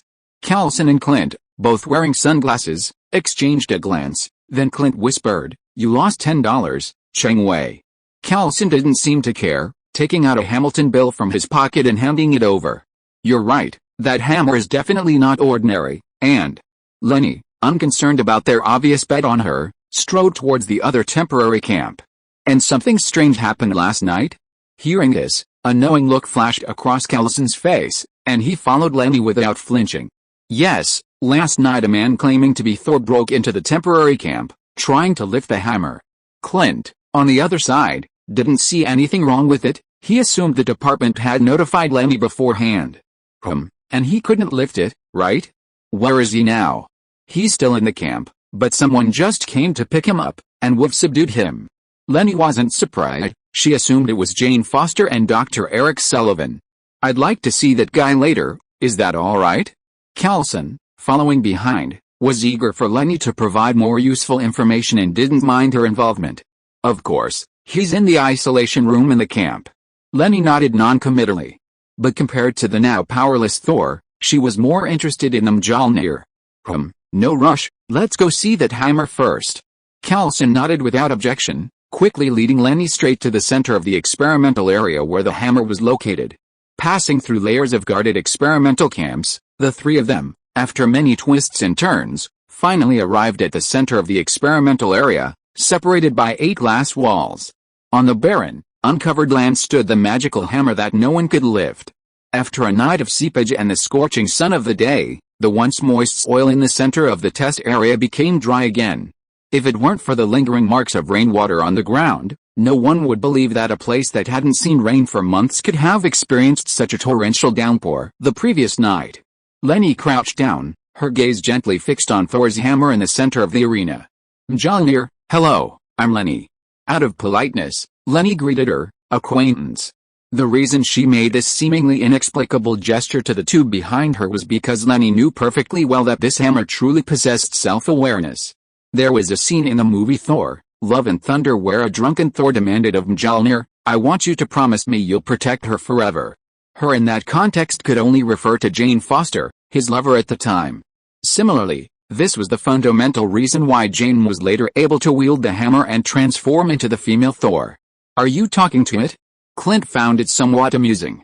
Of course, he wasn't mocking Leni, but rather recalling how he used to talk to his beloved toy cars as a child. It's a very principled fellow. Only those that seems righteous and pure-hearted can lift it, Leni said without turning her head, then gently stroked the patterns on the hammer surface. As if in response, a flash of electricity flickered across Leni's fingertips touching the hammer's patterns. Coulson, who had witnessed all of this, seemed to understand, and stood beside Leni. He squatted down, mimicking her posture, and whispered, It's nice to meet you, Principal Hammer. I'm Phil Kelson. Zzzzzzz. Another surge of electricity. Leni's face lit up with surprise, and she turned to Kelson, saying, "It's greeting you." Kelson's smile widened. Being able to communicate simply with a mythical weapon, whether it was real or not, he felt quite pleased. "Do you want to try lifting it?" Leni shook her head, reluctantly removing her hand from the hammer, and stood up frankly, saying, "No, I can't lift it. I'm not the kind of person he approves of." Kelson stood up with her. "A person with a righteous heart and a pure soul?" Leni patted her dusty trouser legs and nodded, "Yes, such people are incredibly rare in this world." Kelson seemed thoughtful. Those 8 words reminded him of someone. Perhaps only someone like Mr. Steve Rogers could lift it? Hearing this, Leni paused, recalling a certain guy who outwardly couldn't lift it but secretly had a whole set of moves planned. Oh, maybe. Let's go see that Mr. Thor. Chapter 86. Isn't this also a kind of ox? He's that guy who calls himself Thor. Kelson led Leni to the isolation room in the temporary testing area. Through the transparent tempered glass, Leni saw the strongest Avenger. The current Thor was completely devoid of the spirited aura of his Avengers days. Instead, he exuded a suppressed and depressed mood. His long, golden hair, which he cherished as life itself, drooped lifelessly beside his ears, and Leni could feel the aura of despondency even through the glass. When did he start acting like this? Leni frowned, her gaze sweeping across the entire isolation room, seemingly trying to glean something. The surveillance footage shows that after he failed to pick up the hammer last night, he became like this. For this man who might truly be the mythical Thor, Kelson didn't have Dr. Eric Sullivan take him away as in the original comics. Instead, while showing him maximum respect, he kept him under house arrest here. "Okay, I understand. I'll go in and talk to him. You guys wait for me outside." Leni gestured to the guards nearby to open the door and step into the isolation room. "Okay, be careful." After the guards closed the door again, Kelson and Clint exchanged a glance and simultaneously activated their earpieces. Stepping into the relatively spacious isolation room, Leni greeted the still dejected Thor. "Hello, Mr. Thor, did your brother just come by?" Hearing the word brother, Thor abruptly raised his head, his bloodshot eyes glaring fiercely at Leni. "You know Loki?" Leni stood still in front of the door, clutching a piece of alchemical crystal tightly behind her back. She wasn't sure if the illusionist god had left, although according to the plot he shouldn't be there. But who could guarantee that with this thing? "I guess I know, after all, he's known as a god among us." Thor stared at Leni. This woman gave him a completely different feeling from the other Midgardians. He could clearly sense the aura of a warrior in her bones. This puzzled Thor. Could such seemingly weak Midgardians really produce a female warrior like Sif? "He's not here. What do you want to ask?" Thor looked behind the woman. Through the glass, he noticed that the human chieftain from Midgard yesterday was also there. The archer was with him. Leni followed his gaze to Kelson and gave him a reassuring look. She surveyed the layout of the isolation room. Apart from the chair under Thor's butt, there seemed to be nothing for her to sit down and talk about. Since he's not here, that makes things easier. Leni pulled a simple folding chair from the void, convenient for camping trips, unfolded it, and sat down in front of Thor. "Thor, son of Odin, the king of Asgard, your real name is Thor Odinson, am I right?" This move caught Thor's eye. This woman was indeed extraordinary. "Are you a wizard from Midgard?" Without immediately answering his question, Leni reached into the void, retrieved a bottle of chilled beer, opened it, and handed it to him. "Corona, a type of beer from Midgard. This is the only one I have on hand for now. You can try it." Thor glanced at Leni, then at the glass bottle in her hand. Thor had actually tried Midgard beer with Jane and the others yesterday, and it tasted quite good. But seeing Thor's hesitation at being offered beer by a human wizard, Leni made no comment, maintaining her offering gesture. After staring at Leni for a moment, the aura Thor had been forcibly building up dissipated, and he reached out to take the beer. "You're quite good." Renee didn't seem to mind Mr. Thor's sudden approval, simply shrugging. "My name is Leni Testarossa, you can just call me Renee." Before coming, Renee had prepared herself mentally, even considering the possibility that Loki might still be here. Of course, she was still wary of that omnipresent guy. Thor tilted his head back and gulped down a beer, smacking his lips in satisfaction. This beer called Corona tasted slightly different from the one he had with Jane at the restaurant yesterday, but it was still quite good. I'm a special advisor here, you can think of me as a grand scholar. Thor looked Renee up and down, but didn't see any particular erudition in her. I just went to see your hammer and said hello. Of course, I didn't touch it, it's yours after all. Hearing this, Coulson, who had been watching the conversation inside, turned and exchanged a glance with Clint, both sensing a certain arrogance in each other's eyes. Thor paused in his act of raising his hand to drink, clearly offended that Leni had touched a nerve. I heard they said you couldn't pick up the hammer. Did something happen? Leni deliberately avoided mentioning his banishment to Earth for his mistake, as it sounded a bit like the story of the Heavenly Marshal and the curtain-raising general. Having his sore spot repeatedly reopened, Thor's face flushed red and then paled. Finally, overwhelmed with remorse, Thor sighed deeply. It's my fault. I led men to Jotunheim without permission, starting a war between Asgard and the Frost Giants. My father banished me to quell the war. It's all my fault. If I hadn't acted on my own, my father wouldn't have died. Thor recounted his banishment to Earth and the peace treaty he heard from Loki to Leni. His voice choked with emotion at the end. His emotions, which had finally calmed down overnight, finally broke free, and tears streamed down his face. Leni listened attentively the entire time, without making a sound. She was considering whether to tell Thor the truth directly. Seeing that his beer bottle was empty, Leanne handed him another, waited a moment, and then spoke. Although it might differ from the story you know, I wonder if you mind if I share my perspective. At this point, Thor considered himself the culprit who killed his father, and his former arrogant self-importance was gone. Seeing that he didn't speak, Leanne took out a large pack of tissues and placed it on the table, slowly saying, "Have you ever heard of Odin's sleep? Would you like to wipe your face first?" Meeting Thor's puzzled look, Leanne gestured for him to tidy himself up. His face covered in tears and snot was rather unseemly. "Sorry, please continue." Realizing his lapse, Thor quickly grabbed the tissue and blew his nose. Leanne quickly moved back, distancing herself from him. How could the strongest Avenger act like this? Chapter 87. You can't go back. The celestial palaces is to call the call. Odin, the king of the gods, needs to enter Odin's sleep every so often to regulate the chaotic and restless divine power within him. This is a very necessary process. Renee slowly told Thor what she knew about Odin's sleep. Thor, somewhat confused, couldn't help but ask, "What does this have to do with my father's death?" He cursed her for being so dense. Did she really have to explain it to him? "It means your father, Odin, didn't actually die. You were deceived by Loki. He doesn't want you to return to Asgard." Thor was stunned. Renee's words struck him like a thunderbolt. He asked uncertainly, "You mean, my father didn't die because of me, but just entered Odin's sleep, and Loki was actually lying to me?" Renee looked at the clueless man in front of her with a strange expression. How was this different from what she had said? Had she not explained clearly, or had this guy not listened at all? With a helpless sigh, Renee replied perfunctorily, "Yes, that's exactly what I mean." Upon receiving confirmation, Thor's face immediately lit up with ecstatic joy, and he abruptly stood up. "Great! Father isn't dead. I can go back to Asgard. Father isn't dead, so I can go back." Seeing his expression, Renee couldn't help but feel a pang of sorrow for Asgard. With such a simpleton around, Asgard was sure to face Ragnarok. Just then, Thor, realizing what was happening, turned to look at Renee again. "Wait a minute, if father isn't dead, why doesn't Loki want me to return to Asgard? And why did he say mother agreed to my banishment?" Renee patted him on the shoulder. "You're the eldest prince of Asgard, and he's the second prince. As long as you don't go back, he's the one who calls the shots in Asgard." Without mentioning Loki's origins, Renee felt it was ultimately Odin's father's family matter, and it wasn't appropriate for her to interfere. Thor understood Renee's meaning, but he didn't think much of it. Compared to his father's banishment, Loki's prank was just kicking him while he was down.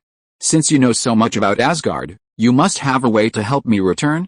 Grabbing Renee's hand suddenly, Thor placed his hopes on the Midgardian wizard before him. Ignoring her rudeness, Renee easily pulled away from his large hand, shaking her head to indicate her inability. "I can't help you return to Asgard, even with my powers, I can't." "Why? You clearly," Renee interrupted Thor, slowly stepping back. "Have you ever considered that Odin stripped you of your divine power and banished you here so that you would realize your mistakes?" "I have realized my mistakes." Thor tried to argue, but Renee had already reached the door of the isolation chamber. No. You didn't truly understand what he meant, neither did you, nor Loki. Both of you. With that, Leni turned and walked out of the isolation chamber, ignoring Thor, who tried to chase after her. Thor remained, still relentlessly pounding on the tempered glass. Hey. Explain yourself. As soon as she emerged from the isolation chamber, Leni winked at the two outside, signaling them to leave quickly. After walking quite a distance, Coulson finally voiced his questions. What happened? I have at least 1,000 questions for you. Leni glanced back at the isolation chamber, her voice trembling with fear, and said, besides me, there was someone else in the room.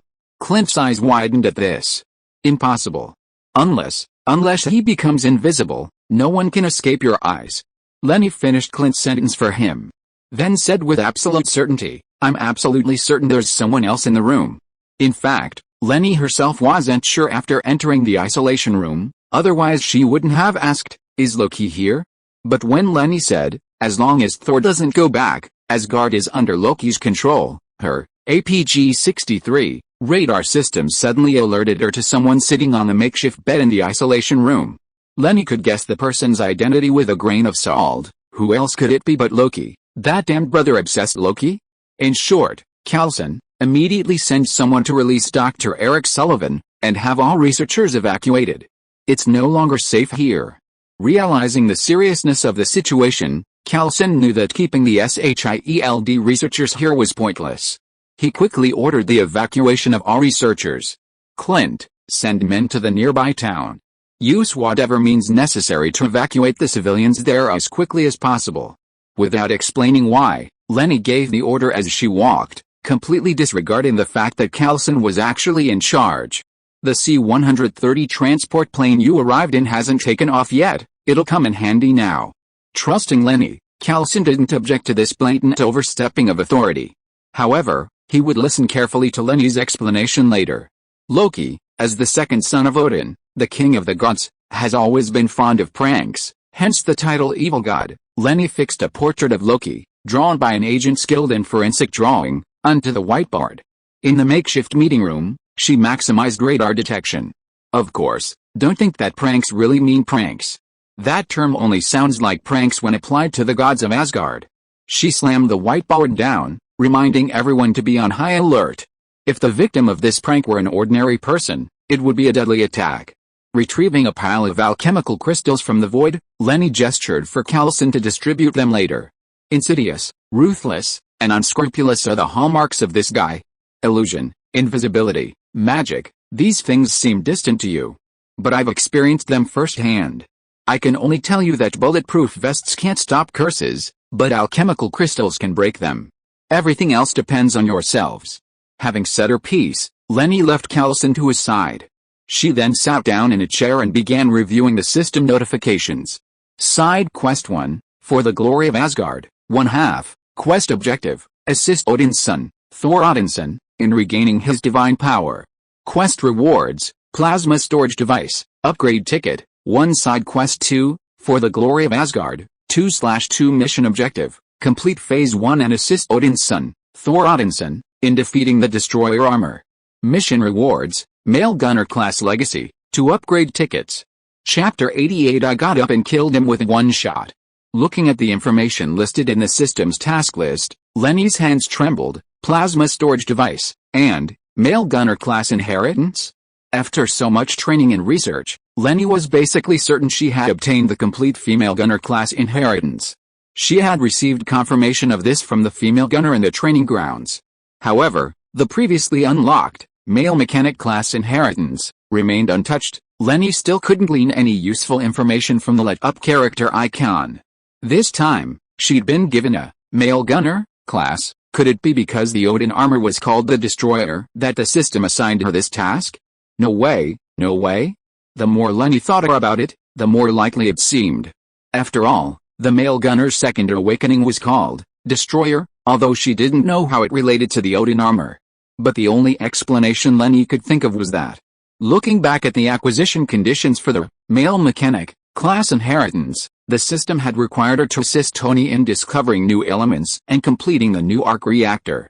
Afterwards, Leni tried hard to connect the two events, until she recalled the name of the male mechanic's level 25 passive skill, and then it dawned on her, arc reactor. That's right, that's the name. Was it a coincidence? Leni didn't believe it. If it was a coincidence once, what about this time? Although she didn't understand why the system had done this, Leni felt that the opportunity to complete the main quest might lie in this, male gunner's class inheritance. As for plasma storage device, the name itself was self-explanatory. It should be an accessory for the laser cannon. Leni had initially wondered why, if there was a level 25 laser cannon, there shouldn't be a level 30 charged laser cannon, right? Now it seemed that this skill had been changed into an add-on accessory by the system. That made sense. Please explore on your own, host. Trash system, explore my ass. Loki's face flashed with hatred as he looked at the composed Midgardian woman in the crowd.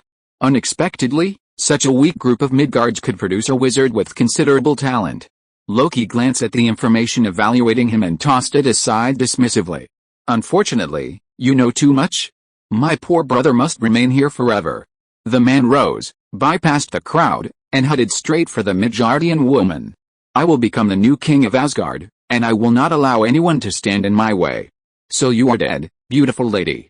A short sword materialized in his hand, and Loki, now standing behind the woman, plunged it into her back without hesitation. With the sensation of the blade piercing flesh, Loki didn't hear the expected sound of a blade entering flesh. Instead, a piercing metallic clang echoed throughout the conference room. Loki looked down in disbelief, only to see a large, gleaming metal object lying across his short sword.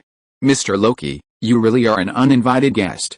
Leni, seated in her seat, was facing away from Loki in a bizarre posture that would instantly remind a northerner of scrubbing a body in a bath.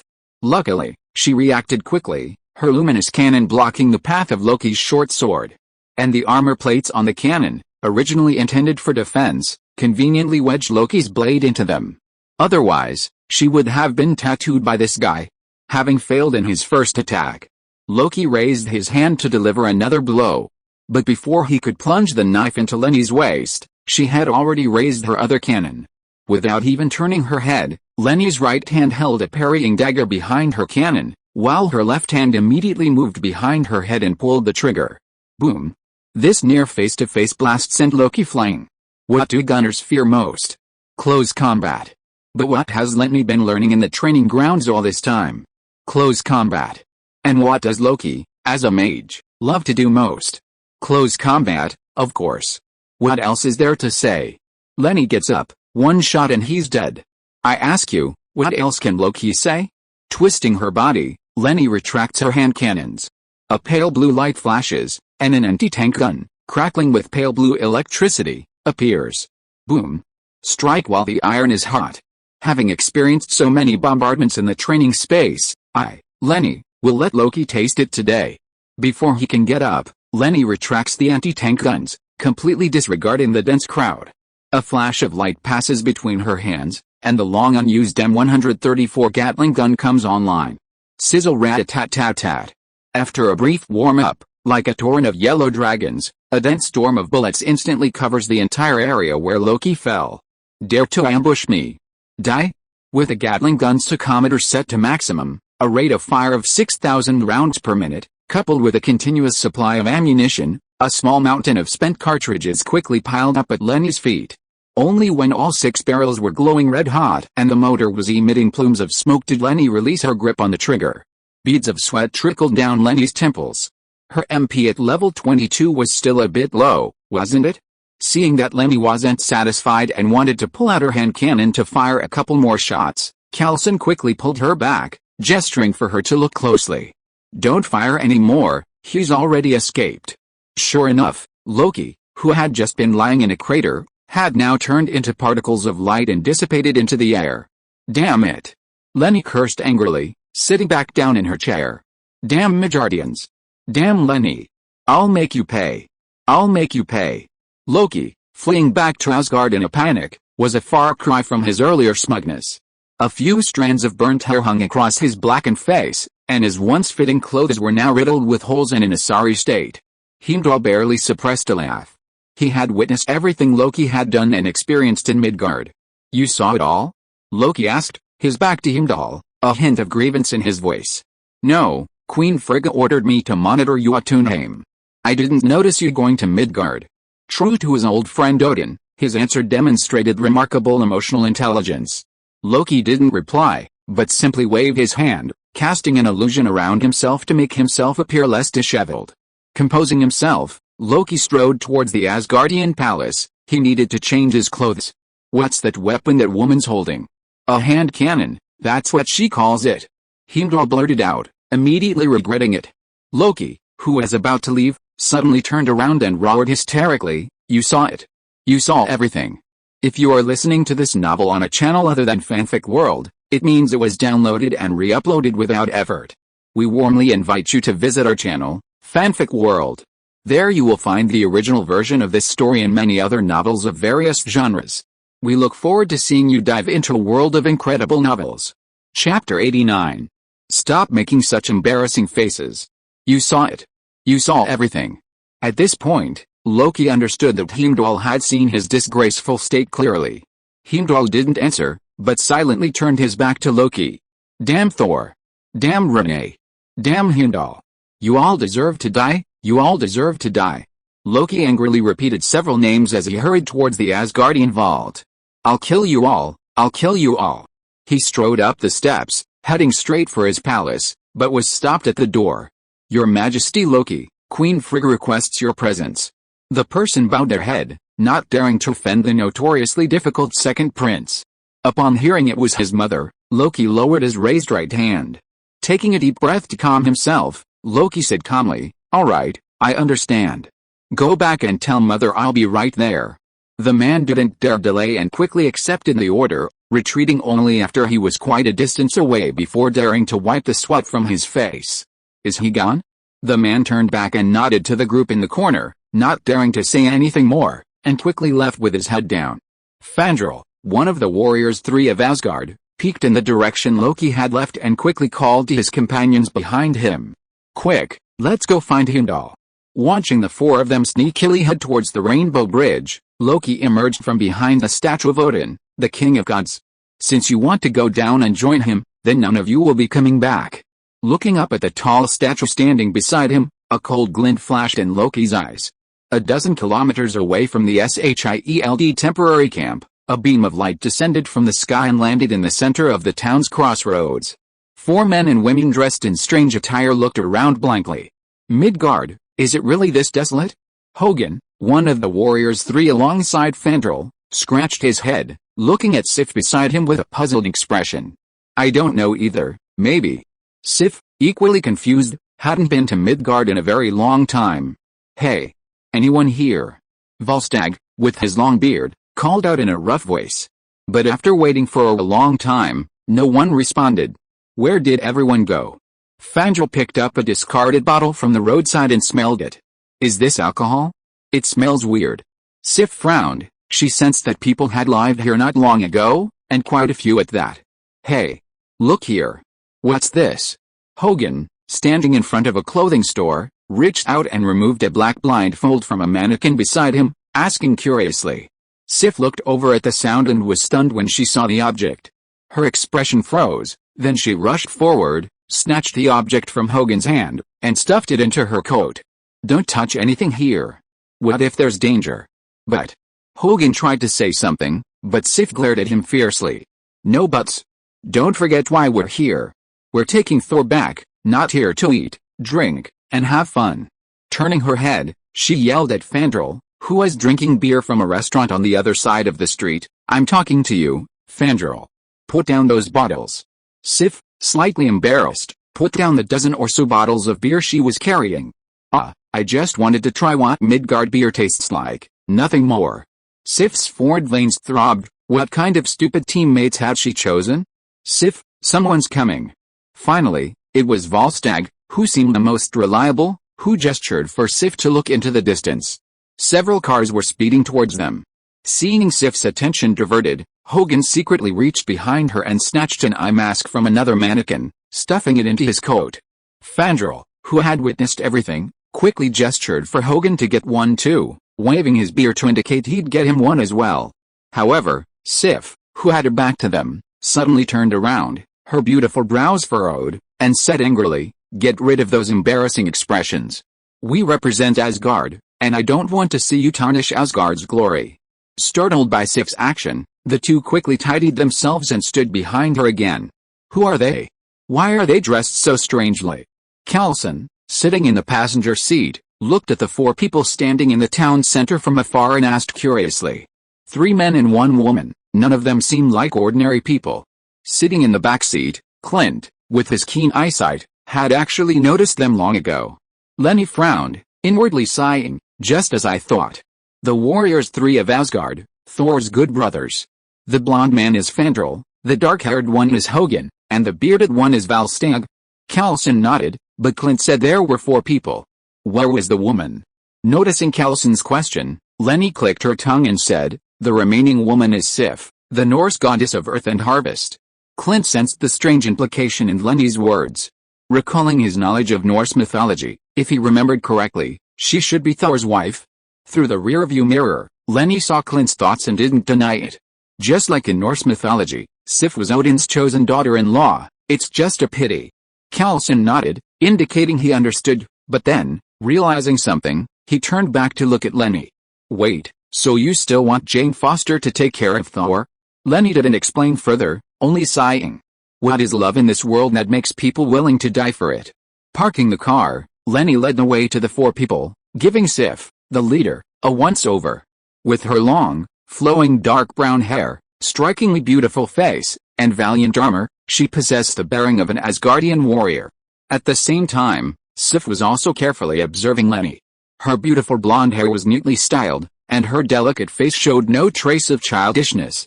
Although her fitted combat uniform completely concealed her tall figure, it couldn't hide her aura. Especially the aura Leni exuded, forged in the fires of war, made even the seasoned warrior Sif look at her with newfound respect. "Hello, friends from Asgard, I am the person in charge here, Leni Testarossa. Chapter 90. You look like one of my friends, Gragas. Hello, friends from afar, I'm Leni Testarossa, the person in charge here." Leni extended her hand to Sif, a friendly smile playing on her lips. As S.H.I.E.L.D's first recorded public contact with a mythical civilization, this meeting would be video recorded in its entirety. Leni didn't want to embarrass herself in front of the cameras. Sif, who had some knowledge of Midgard etiquette, followed suit and shook hands with Leni. "Hello, I'm Sif, we're Asgardians, we've come here to..." Before Sif could finish speaking, Leni interrupted, "You're here to see Mr. Thor, right? He's fine now, just a little troubled." Hearing this, Sif disregarded Leni's politeness and unconsciously tightened her grip on her hand. "What happened to Thor? Is he in danger?" Feeling the strength in her hand, Leni raised an eyebrow. Luckily, she was a gunner, a violent person whose main attribute was all in strength. If it were a slender mechanic, this would have surely caused a swollen wound to his right hand. "Miss Sif, you don't need to worry about Mr. Thor's safety. He's doing very well here." Leni secretly used her strength to pry open the other woman's hand, then subtly withdrew her own. However, since he has lost his divine powers, he can't lift Mjolnir now, so he's rather depressed. Hearing this, Hill's eyes lit up. "Depressed? Depressed is good. I'll go comfort him." "Where is he now?" "I'll go comfort him and see him." Seeing that this girl was almost blurting out her true feelings, Leni chuckled inwardly. "You go? By the time you go, it'll be too late. But who doesn't love to watch this kind of show? Alright, you're a guest from afar. Please get in the car, I'll take you to see Thor." She gave Coulson a look, signaling him to act according to the situation. Leni herself led Hill to her SUV. Seated in S.H.I.E.L.D's Chevrolet Suburban, Sif didn't immediately start looking around and touching things like the other 3 rough men. Instead, she gazed thoughtfully at Renee in the driver's seat. "You're quite extraordinary." Renee met Sif's gaze in the rearview mirror, seemingly unconcerned. "You give me a very different feeling. You're stronger than the other Midgardians." Sif could clearly sense a suppressed violence emanating from Renee. Even though Renee appeared gentle and approachable, the powerful strength she deliberately concealed resembled that of an old man who had fought alongside the God King. This gave Sif a surreal feeling. In that surreal state, she felt that Renee wasn't as young and energetic as she appeared. She seemed more like a battle-hardened, prime-age female warrior. Were there Midgardians who lived as long as they did? Or was she not even a Midgardian at all? I'm honored to have received the recognition of 2 Asgardian warriors, but I am indeed a Majardian. Half a third, or maybe 2/3 of a Majardian? Leni thought to herself, but her face remained impassive, even with Callison sitting in the passenger seat. 2? Thor thinks so too? Sif nodded knowingly. Since Thor thought so too, it wasn't surprising. Seeing the atmosphere cool down, Leni didn't dare to bring up anything irrelevant. However, glancing at Volstagg in the back seat through the rearview mirror, a name involuntarily popped into Leni's mind: Grogos the Barrel. PFFD. Unable to suppress a laugh, Leni quickly straightened her face, pretending to ignore what was happening. But out of the corner of her eye, Leni clearly felt Callison looking at her. And his eyes were full of questioning. Ahem. I have a feeling this young lady is thinking about something rather impolite. Volstagg narrowed his eyes, a hint of displeasure on his face. Seeing that her rudeness had been caught red-handed, Leni apologized. I'm very sorry, I wasn't laughing at you, it's just that your appearance reminds me of a friend. Volstagg wasn't satisfied with this somewhat perfunctory explanation, but as one of the Warriors 3 of Asgard, he wouldn't care too much about such things. HMPH, I hope so. It's true. His name is Grogos, a brewer who has spent his life searching for the best wine in the world. Leni spoke as if it were the truth. If Callison didn't know Leni's social circle, he would almost believe it. His favorite saying is, if you treat, I'll come, and like you, he has a thick, red beard. Seeing that Leni's account was so detailed, especially her love of wine, Volstagg's expression finally softened. Really? Then I'd really like to meet this Midgard brewer sometime. Let him taste our Asgardian wine, it's the best wine in the world. Leni breathed a sigh of relief, inwardly cursing the guy for spreading such nonsense. Of course, but he's not here right now. I'll introduce you sometime. Sometime? Probably never. Thank you, Jane. Looking at the beautiful woman beside him, Thor said softly, his face full of happiness. No need to thank me, I should thank you for appearing in my world. Nestled against Thor's broad chest, Jane Foster slowly closed her eyes. She was a little tired. After a long silence, Thor made up his mind. Jane, I've made up my mind. Since Loki doesn't want me to go back to Asgard, I simply won't go back. These words immediately made Jane, who had just started to feel sleepy, sit up. Are you really sure? Looking at his beloved, Thor said resolutely, yes, I've decided. Just like Father and Loki said, I'm indeed not suited to be king. Loki is more suited for that position than I am. Jane wanted to say something more, but Thor shook his head, interrupting her. This is a decision I've made after careful consideration. Originally, I thought Father died because of this, but now that he's alright, I should fulfill his punishment for me. Jane's gaze was fixed on the man beside her. At this moment, she truly felt a certain indescribable light emanating from Thor. Loki has always been smarter than me, more suited to sit on that throne. Even without this incident, I might still have lost to him. Thor's eyes gradually hardened, and he suddenly felt much lighter. I'm going to stay here with you. To hell with Asgard, to hell with Jotunheim. Outside the lounge, everyone listened to Thor's words in silence. Please subscribe. Please vote. Please recommend. Please support me. Chapter 91. It's White Album season again. Sif clenched her fists, clenching and unclenching repeatedly. Several times she wanted to push open the door to the lounge, but she couldn't bring herself to face the scene before her. I was there first, whether it was to comfort you or to fight alongside you. Seeing that the scene was about to escalate to a dramatic confrontation, Leni coughed and spoke first. Ahem. Mr. Thor, please come out for a moment. There are 4 friends from Asgard who want to see you. Leni deliberately emphasized the word 4, implying that his old flame, the clueless guy inside, had arrived. Sif's thoughts were interrupted. She glanced back at Leni but said nothing. Who's outside? Jane looked at Thor, whose face was clearly embarrassed, and asked suspiciously. She hadn't met Leni before, all her previous contacts with S.H.I.E.L.D. had been with Callison. Even it was Callison who sent her to comfort Thor. Leni, Midgard, the Wizard of Earth, the one in charge here. She's the one who told me my father isn't dead. Thor was a little flustered. He wasn't ready to tell his best buddies that he wasn't going back to Asgard. And he wanted to be with a Midgardian woman. If his father found out, he would definitely not agree. Leni? Isn't the person in charge here called Callison? Jane Foster was skeptical. She had never seen a female person in charge. There were hardly any women here.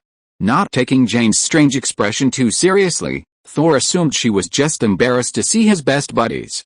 "Don't worry, my friends are all very good people, as brave and skilled as I am. They'll accept you." Before Jane could ask for clarification, Thor got up and pushed open the door to the lounge. "Hey, my best buddies. I knew Leni was talking about you." Seeing that his best buddies were indeed there, Thor hugged Valstag, who was closest to him, without saying a word. "It's so good to see you, Thor. I'm so glad you're alright." Valstag patted Thor on the back, signaling him to let go. Thank you for coming to see me. Hogan, are you feeling better?" Hogan awkwardly hugged Thor back and coughed lightly. "Yes, I'm fine. I'm relieved to see you're alright." When it was Fandrel's turn, he deliberately hid behind Sif and frantically winked at Thor. But Thor acted as if he didn't see it, grabbing Fandrel's arm and giving him a hard slap. I know you missed us, but Sif was the one who was most worried about you. She was so worried when she heard you were exiled to Midgard." Sif, whose eyes had been dim, suddenly lit up again upon hearing this. Thor slapped Fandrel's back twice with tremendous force, making him cough before letting go. Leni pulled out a watermelon from somewhere, intending to share it with Callison and the others who were also watching the show. Seeing Thor frantically winking at her with his back to Sif, Leni was both annoyed and amused. She rolled her eyes and gestured to Thor, "It's your own family matter, you handle it yourself." Then she pulled up a small stool and sat on the edge of the corridor, ready to watch the drama unfold. Sif saw Leni's actions, and her hands, which had been tightly gripping the hem of her skirt, involuntarily loosened. Now, even the person who could best understand his gaze wasn't me anymore? Seeing that Leni wouldn't help, Thor had no choice but to turn around and face Sif. "Thank you for coming to see me, Sif." Sif looked into Thor's eyes and shook her head. "It's nothing. We came to tell you this time because we wanted to tell you, Loki wants the throne, doesn't he?" Thor interrupted Sif, intending to reiterate his decision. "He's more suited for that position than I am. I know very well that I'm not as good as him at governing a country." However, that wasn't what Sif wanted to say at all. "No. Loki has already become king. Your father Odin has fallen into deep sleep, and he has taken the opportunity to seize the Speargungnir. He intends to start a war between Asgard and Jotunheim, and he wants to kill all the frost giants. We need you to go back and stop him." Thor paused, not taking Sif's words to heart. He didn't believe his brother would do something so foolish. Loki wasn't him, he was far more intelligent. He won't do that. "By the way, let me introduce you. This is my lover, Jane, the scientist." Thor pulled Jane Foster, who was standing at the door of the lounge, and introduced her. "Jane, these are my good brothers, Valstag, Hogan, Fandrel, and Sif." Thor. Sif's angry roar interrupted Thor's introductions. Her eyes were already filled with tears. "You have truly disappointed me, Thor." With that, Sif turned and walked out of the camp. Valstag glanced at Jane, then at Sif's departing figure, and sighed. He patted Thor on the shoulder without a word, and followed Sif out. Loki often plays these kinds of pranks. He just wants to prove he's worthy of that position.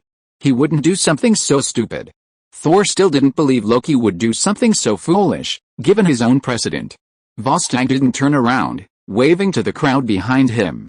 Hogan, standing nearby, also patted Thor on the shoulder, looking into Thor's eyes, and remained silent for a long time.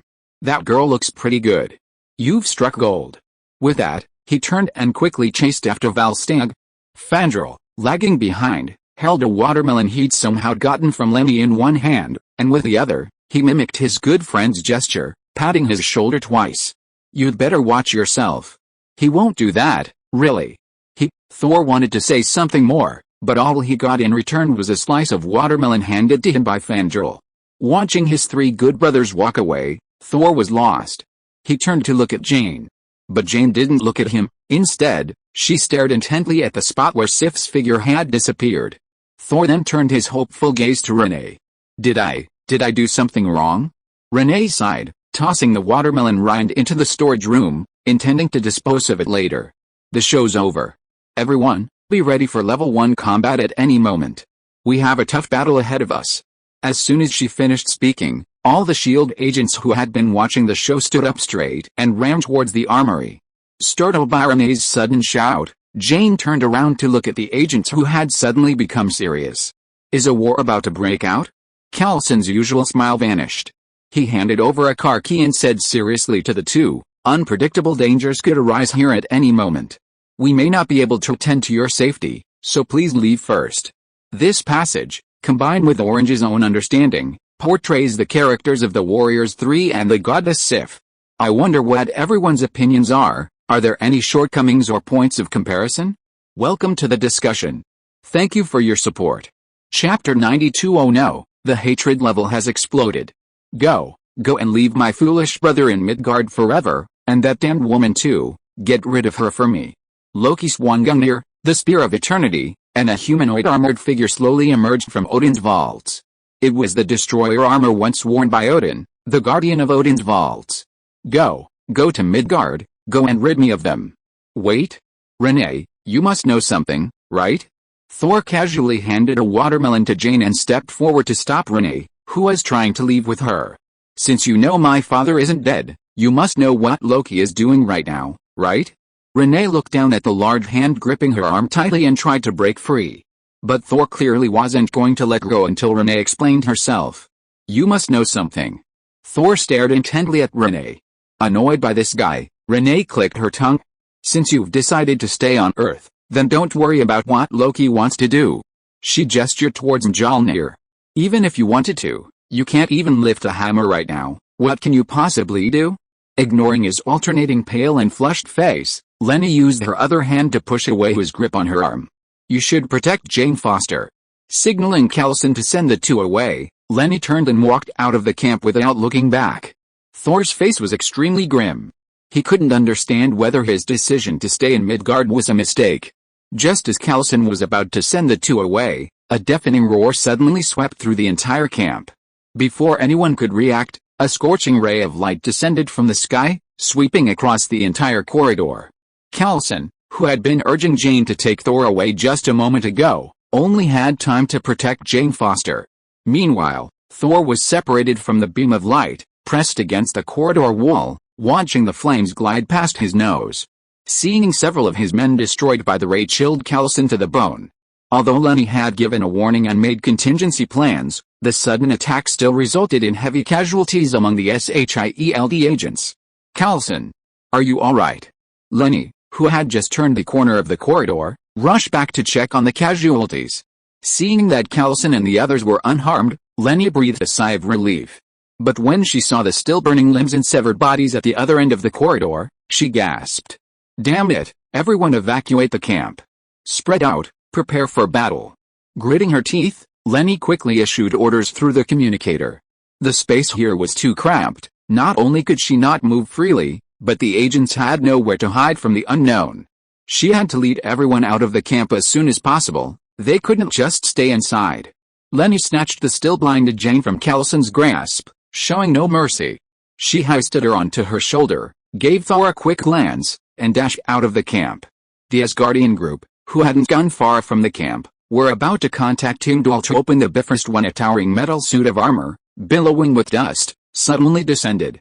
Before they could react, the armor on the suit's face unfolded, and a scorching ray shot out. Effortlessly. That's the destroyer? Volstagg murmured in shock. What's going on? Isn't His Majesty the King of Gods still asleep? Hogan stared at the destroyer wreaking havoc on the camp, then looked at Sif, who was equally incredulous. It's Loki, damn it. Thor's in danger. Sif, realizing what was happening, no longer cared about returning to Asgard. Her beloved was the priority. Sif summoned her sword and shield, and without a word, charged towards the destroyer. The remaining warriors 3 of Asgard exchanged glances, and Fandral said, although I don't think we can beat the thing, we have to save Thor. What was the point of further discussion?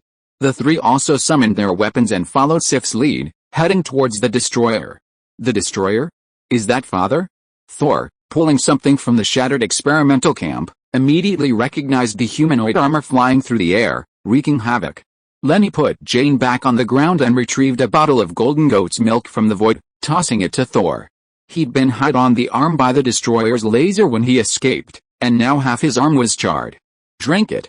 You have no divine power right now, get Jane out of here. Without waiting for his response, Leni reached into the void and pulled out her luminous alien hand cannon. Knowing she couldn't help at this moment, Thor helped Jane Foster, who was slumped on the ground, to her feet and quickly ran towards the outskirts of the camp. They were both incapacitated and it was best to find somewhere to hide. Taking off and putting on her sunglasses, Leni gripped her hand cannon in one hand and beckoned the destroyer armor in midair with the other. Loki. How does it feel to be beaten up by me? Hearing this, Loki, who was sitting on his throne, turned pale, then purple. Damn it, Leni, you're asking for it. The destroyer armor's internal fire energy accumulated, and as Loki finished speaking, an extremely powerful laser beam shot towards the open space where Leni was. Damn, the aggro is off the charts. Leni secretly regretted that this show of bravado was really unnecessary. She suddenly took a big step forward, heading straight for the destroyer's feet. Leni actually had her own set of techniques to deal with the scorching laser attack. Little did she know that in the training ground, that female gunner had been chasing Leni's backside and blasting her with a laser beam thicker than a person countless times. In an instant, all of the destroyer's aggro was focused on Leni. This gave the S.H.I.E.L.D. agents a brief respite. Coulson, clutching his arm where he'd been cut by metal shards during the escape, quickly organized the agents' evacuation. In this level of combat, their pistols and rifles were utterly ineffective. Use javelin, someone shouted, and agents scrambled to retrieve javelin missiles from pre-prepared weapon cases. Thanks to Leni's prior preparations, otherwise they would likely be relegated to their handguns. No need for much locking, the destroyer's massive heat source locked onto the missile almost instantly upon entering its viewing window. It was like a nighttime searchlight, impossible to miss. Whoosh, whoosh, whoosh. One after another, javelin missiles launched, circled in the sky, and then rained down on the destroyer armor like dumplings being dropped into a pot. Chapter 93, Fire all those shells. Boom, boom, boom. Almost simultaneously, a dozen missiles rained down on the destroyer. The explosions were like a second sun, and the smell of gunpowder could be smelled from afar. Inhaling the familiar gunpowder fumes, Leni's fighting spirit flared once more. The shockwave from the explosions made Leni's clothes flutter. She shouted into the communicator, "Well done. Everyone, take turns providing cover and retreat. Execute the second operational plan." An hour earlier, that guy is Loki. As an Asgardian, conventional bullets and grenades are basically useless against him. Leni pointed to the wrecked conference room floor she had just bombed. If it weren't for the white plaque still hanging on half of the wall, anyone would think it had been an air raid. Coulson frowned. Was this a god? Noticing Coulson's hesitation, Leni put down her cup and slammed her hand on the table. I know what you're thinking. You think this guy is a god? You think they're invincible? Leni tossed a tattered piece of clothing onto the conference table. Just as I said before, Asgard is an ancient civilization in the universe, born with immense life energy. They are long-lived, living for thousands of years is not difficult for them. They use magic and spells, and Loki is one of the best. But they can also be injured, and they can also die. Ordinary bullets can't penetrate their skin. Then everyone switch to armor-piercing rounds. Ordinary firepower can't break through their defenses. Then give everyone heavy weapons. Gods? That's just a title people in their ignorant ear used to call them. They bring benefits and happiness to humanity, so we naturally welcome them. But if they have ill intentions, then shoot them. Shoot them hard. Leni slammed her hand cannon on the table, looking at the S.H.I.E.L.D. agents present. Loki is an extremely arrogant and conceited guy. He suffered a great loss at our hands, so naturally he won't let us off easily. She pointed towards the lounge. His brother is here. As long as Thor never returns to Asgard, he will always be the first heir to Asgard. Leni's face was filled with certainty. History tells us that the struggle for the throne has always been bloody and cruel, and fratricide is commonplace. Turning to a dilapidated half-wall, Leni picked up a marker. She took out a composite sketch of Loki and rehung it on the wall, marking a large X on his face. We must be prepared for him. He will definitely come back. Tossing the marker aside, Leni faced everyone present. Now I will read the battle plan. Leni's battle plan consisted of two parts. First, Leni assumed Loki would return an assassinator again, hiding his identity. Whether he was invisible or an illusion, if he dared to come, Leni would ensure he didn't leave alive. Leni reorganized the group members into squads of 3 to 5 people, and then dispersed them throughout the camp. Meanwhile, Leni sat in the center, fully activating the radar system. The APG-63, with a range of 2 kilometers, was more than capable of monitoring the entire temporary camp. If she could hold off the enemy for a short while, Leni wouldn't hesitate to deliver a fatal blow with her laser cannon. However, Leni didn't believe the enemy would risk his life again. Loki was a smart man. Having suffered a loss at Leni's hands, he naturally wouldn't dare repeat the mistake. According to the original story, Loki planned to use the Frost Giant's attack on Asgard as an opportunity to stage a scene of composure and self-sacrifice to save Odin. If he, the protagonist, was absent, how could the show proceed? In Leni's view, Loki sending the destroyer armor to attack Earth was a foregone conclusion. Hadn't she seen the system already given her the side quest? Leni believed that the key to completing this side quest wasn't helping Thor gain the hammer's approval and thus regain his divine power. The real challenge was how to withstand the destroyer armor's attacks with just the S.H.I.E.L.D. agents, before Thor even realized what was happening. Keep in mind, none of these S.H.I.E.L.D. agents currently possessed superpowers. With their issued Glock 9mm pistols, trying to take down the destroyer armor? That was a joke. Fortunately, before coming here, Leni had requested a batch of heavy weapons from S.H.I.E.L.D., including javelin missiles. This way, at least they wouldn't be completely helpless against the destroyer.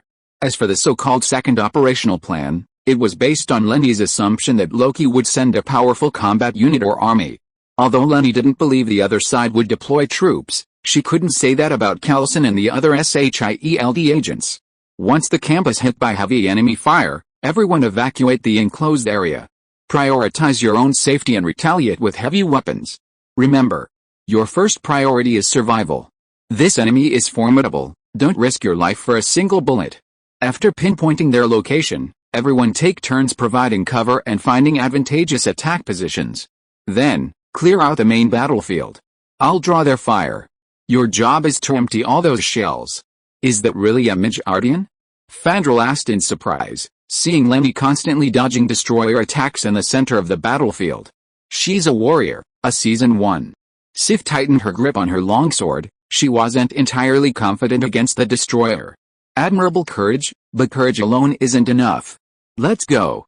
Let's help her. Vostok said admiringly, then charged out of cover towards the center of the battlefield. As fellow warriors of Asgard, the other three naturally wouldn't stand idly by and watch the Midgardian warriors steal the show. Sif, with her agile movements, reached the center of the battlefield before Valstag. She sidestepped, shield raised, and faced the destroyer's scorching laser attacks. She actually withstood them all with just her shield. Leni noticed that Sif's shield was different from the others' weapons, even slightly stronger than her longsword. It was likely made of the same material as the destroyer's armor, probably something Odin forged during his conquest of the Nine Realms. So this is Yoru metal? That old man Odin really cares for his daughter-in-law, worried about her safety. He even prepared a good shield for her. Leni glanced at Thor and Jane Foster's location, inwardly grumbling. Too bad, even the best childhood sweetheart can't compare to someone who falls from the sky. What's easily obtained is never truly appreciated. Ugh. What a jerk. Chapter 94, Give me 105mm grenades straight away. Chapters 93 and 94 have been swapped. Please read them normally, it won't affect your experience. Thank you for your support, leave the front to us. Sif, shield in hand, stood facing the destroyer's laser beams without turning her head, shouting. Leni stared intently at the woman's back before her, inwardly amused. The image of her with shield and sword reminded her of another female superhero. It's just that the sword wasn't very good. When Sif swung her sword, Leni clearly saw a chip in just a few strikes. Everyone. Cover them. Leni put away her hand cannon and quickly retreated. Then, she pulled a javelin missile from the void. A beeping lock-on sound rang out, and Leni pulled the trigger without even looking. Boom. The successive heavy firepower attacks were unlikely to inflict significant damage on the destroyer. Even if a part was blasted through, the Asgardian armor would only need to regenerate in a few seconds. But Leni and her group outnumbered them. For this mission, Leni not only requested a huge amount of heavy weaponry from S.H.I.E.L.D., but she even went to Stark Industries' warehouse and brought out a bunch of big spec weapons she hadn't finished buying last year. Recoilless rifles, large caliber mortars, .50 caliber heavy machine guns, and even a Gatling gun for vehicles. Leni managed to get one. If conditions hadn't been restrictive, the plane that flew Leni over this morning wouldn't have been a Lockheed C-130 Hercules transport. Leni would have gotten an AC-130 Death Angel gunship. Thinking of this, Leni suddenly froze. Right, why did she directly call for air support? This is America's own backyard. Calling for a Death Angel is a piece of cake, isn't it? Carlson. Contact General Ross. Have him send 2 AC-130s. I'll even send him 2 bottles of Heaven's Elixir. Okay. Carlson didn't waste any more words and quickly contacted General Ross. General, a communication request from S.H.I.E.L.D. At a military base in the United States, General Ross, watching the scene unfold via military satellite, twitched his mustache. Huh, those S.H.I.E.L.D. guys, they've finally come to me for help. Connect. Looking at the humanoid figure being besieged by several people on the satellite image, General Ross's eyes showed a hint of curiosity. General Ross. This is Phil Carlson. Carlson's somewhat urgent voice came from the other end of the line. The constant roar of gunfire around him caused his adrenaline to surge, and his voice unconsciously became a few decibels. Oh? Agent Carlson, what do you need? General Ross asked unhurriedly. Carlson cursed inwardly. If it weren't for the fact that S.H.I.E.L.D's fighter jets and that behemoth were still undergoing testing, they wouldn't be subject to the military's control. General Ross, I know you're watching. Carlson glanced at the latitude and longitude coordinates on his mobile terminal. We need air support now. Coordinates, E longitude XXX, N latitude XXX. Get your AC-130s up and running. Boom. Accompanied by a scorching laser beam, the makeshift machine gun squad not far from Carlson was instantly reduced to ashes. Witnessing everything, Carlson practically gritted his teeth as he shouted, now. Immediately. Hearing the distinct gunfire and the occasional screams and shouts from the other end of the phone, General Ross realized this wasn't the time for bargaining. How long until the Predator drones arrive? The drone operator beside him answered crisply, 1 minute, General. Without hesitation, Ross gave the order. Get the gunships up and running. I want to see what kind of monsters those are. Hearing the order from the communicator, Carlson peered into the center of the battlefield. The destroyer, now on the ground, was being pulled away by several Asgardian warriors, gradually moving outside the camp. Clint rolled over and approached a bunker, groping around the corner for a while. Then she took out a bundle of pre-prepared explosive arrows. Drawing the bow, she barely needed to aim, simply releasing the string. Whoosh! The silent arrow grazed Sif's shoulder as it hurtled towards the destroyer's head. Boom! A powerful explosion billowed smoke, but Clint knew its effect and the creature was negligible. Sif glanced at Clint behind her, bow drawn, and thought to herself, the Midgardians aren't all weaklings, but... She glanced sideways at Leni, who was constantly filling gaps in their attack with artillery fire. They didn't seem very good at close combat. While the smoke from the explosion hadn't cleared, Volstagg, with an agility completely disproportionate to his size, circled behind the destroyer. He swung his great axe, leaped up, and brought it down hard on the destroyer's shoulder. Clang! The moment the axe blade touched the armor, sparks flew. Before Volstagg could retract his axe, the destroyer's fist struck from the smoke, slamming into his abdomen. A single blow sent the burly Volstagg flying. Volstagg! Hogan tried to reach for his buddy, but the destroyer's next laser beam was aimed at him. Forced to dodge, he watched helplessly as Volstagg collapsed to the ground. Leni, witnessing this, clicked her tongue in disbelief. At this point, hiding anything was simply too much. Leni retrieved the anti-tank cannon after firing, and a pale blue light reappeared in her hand. A massive heavy weapon appeared in her grasp, the level 25 class weapon, the laser cannon, which had previously taken down Whiplash. A dazzling arc of electricity flashed as Leni seized the moment when the destroyer's laser beam paused, and she pulled the trigger of the laser cannon. Whoosh! A pink plasma beam, as thick as a basketball, shot straight at the destroyer's head. The scorching laser penetrated the destroyer's deployed visor, but still failed to cause any effective damage. Damn it! Leni retracted the laser beam, it needed time to recharge. Without a battery, the charging time was ridiculously long. Sif looked at Leni in astonishment, this girl actually possessed the same attack method as the destroyer armor. Useless. This thing is too tough. Leni shouted, then hurriedly urged Carlson on the communicator. Carlson, where's the military's air support? Tell them to hurry up. Coulson looked up at the sky. He was certain that General Ross could see him. General Ross. How much longer will your gunships take? Using the Predator drone circling in the air, General Ross finally saw clearly what the S.H.I.E.L.D. guys were fighting. Although he didn't know what those strangely dressed, melee-armed figures on the ground were. But he clearly saw Leni's solid laser cannon shot. If an attack of that magnitude couldn't work, what on earth was that thing in the middle of the battlefield? So embarrassing. Orange's scheduled posting settings are wrong. Chapter 95 General Ross, I know you're watching. Quickly. Pass on my orders. Have the nearest air support team take off immediately. Be on standby. He didn't dare delay. Although he didn't know what kind of tricks those S.H.I.E.L.D. guys had pulled behind his back this time, General Ross didn't see it as a bad thing. S.H.I.E.L.D. rarely needed his help. This was a once-in-a-lifetime opportunity, and Ross was determined to take a big bite out of S.H.I.E.L.D., especially that girl named Renee. Such amazing spatial abilities, if used. Without further thought, Ross stared at Renee on the screen, constantly retrieving weapons and ammunition from the space beside her. His eyes were full of interest. Connect me to Stark Industries. Although he didn't know what the thing in the center of the battlefield was, Ross thought Stark might know something. Even if the other side didn't know completely, seeing the girl on the ground, Stark would definitely go to support her. Mr. Stark, General Ross is calling. Tony, who had just returned to the Marbury Villa with Pepper and the others, was about to have Jarvis begin repairing the Mark 6 and the War Machine armor.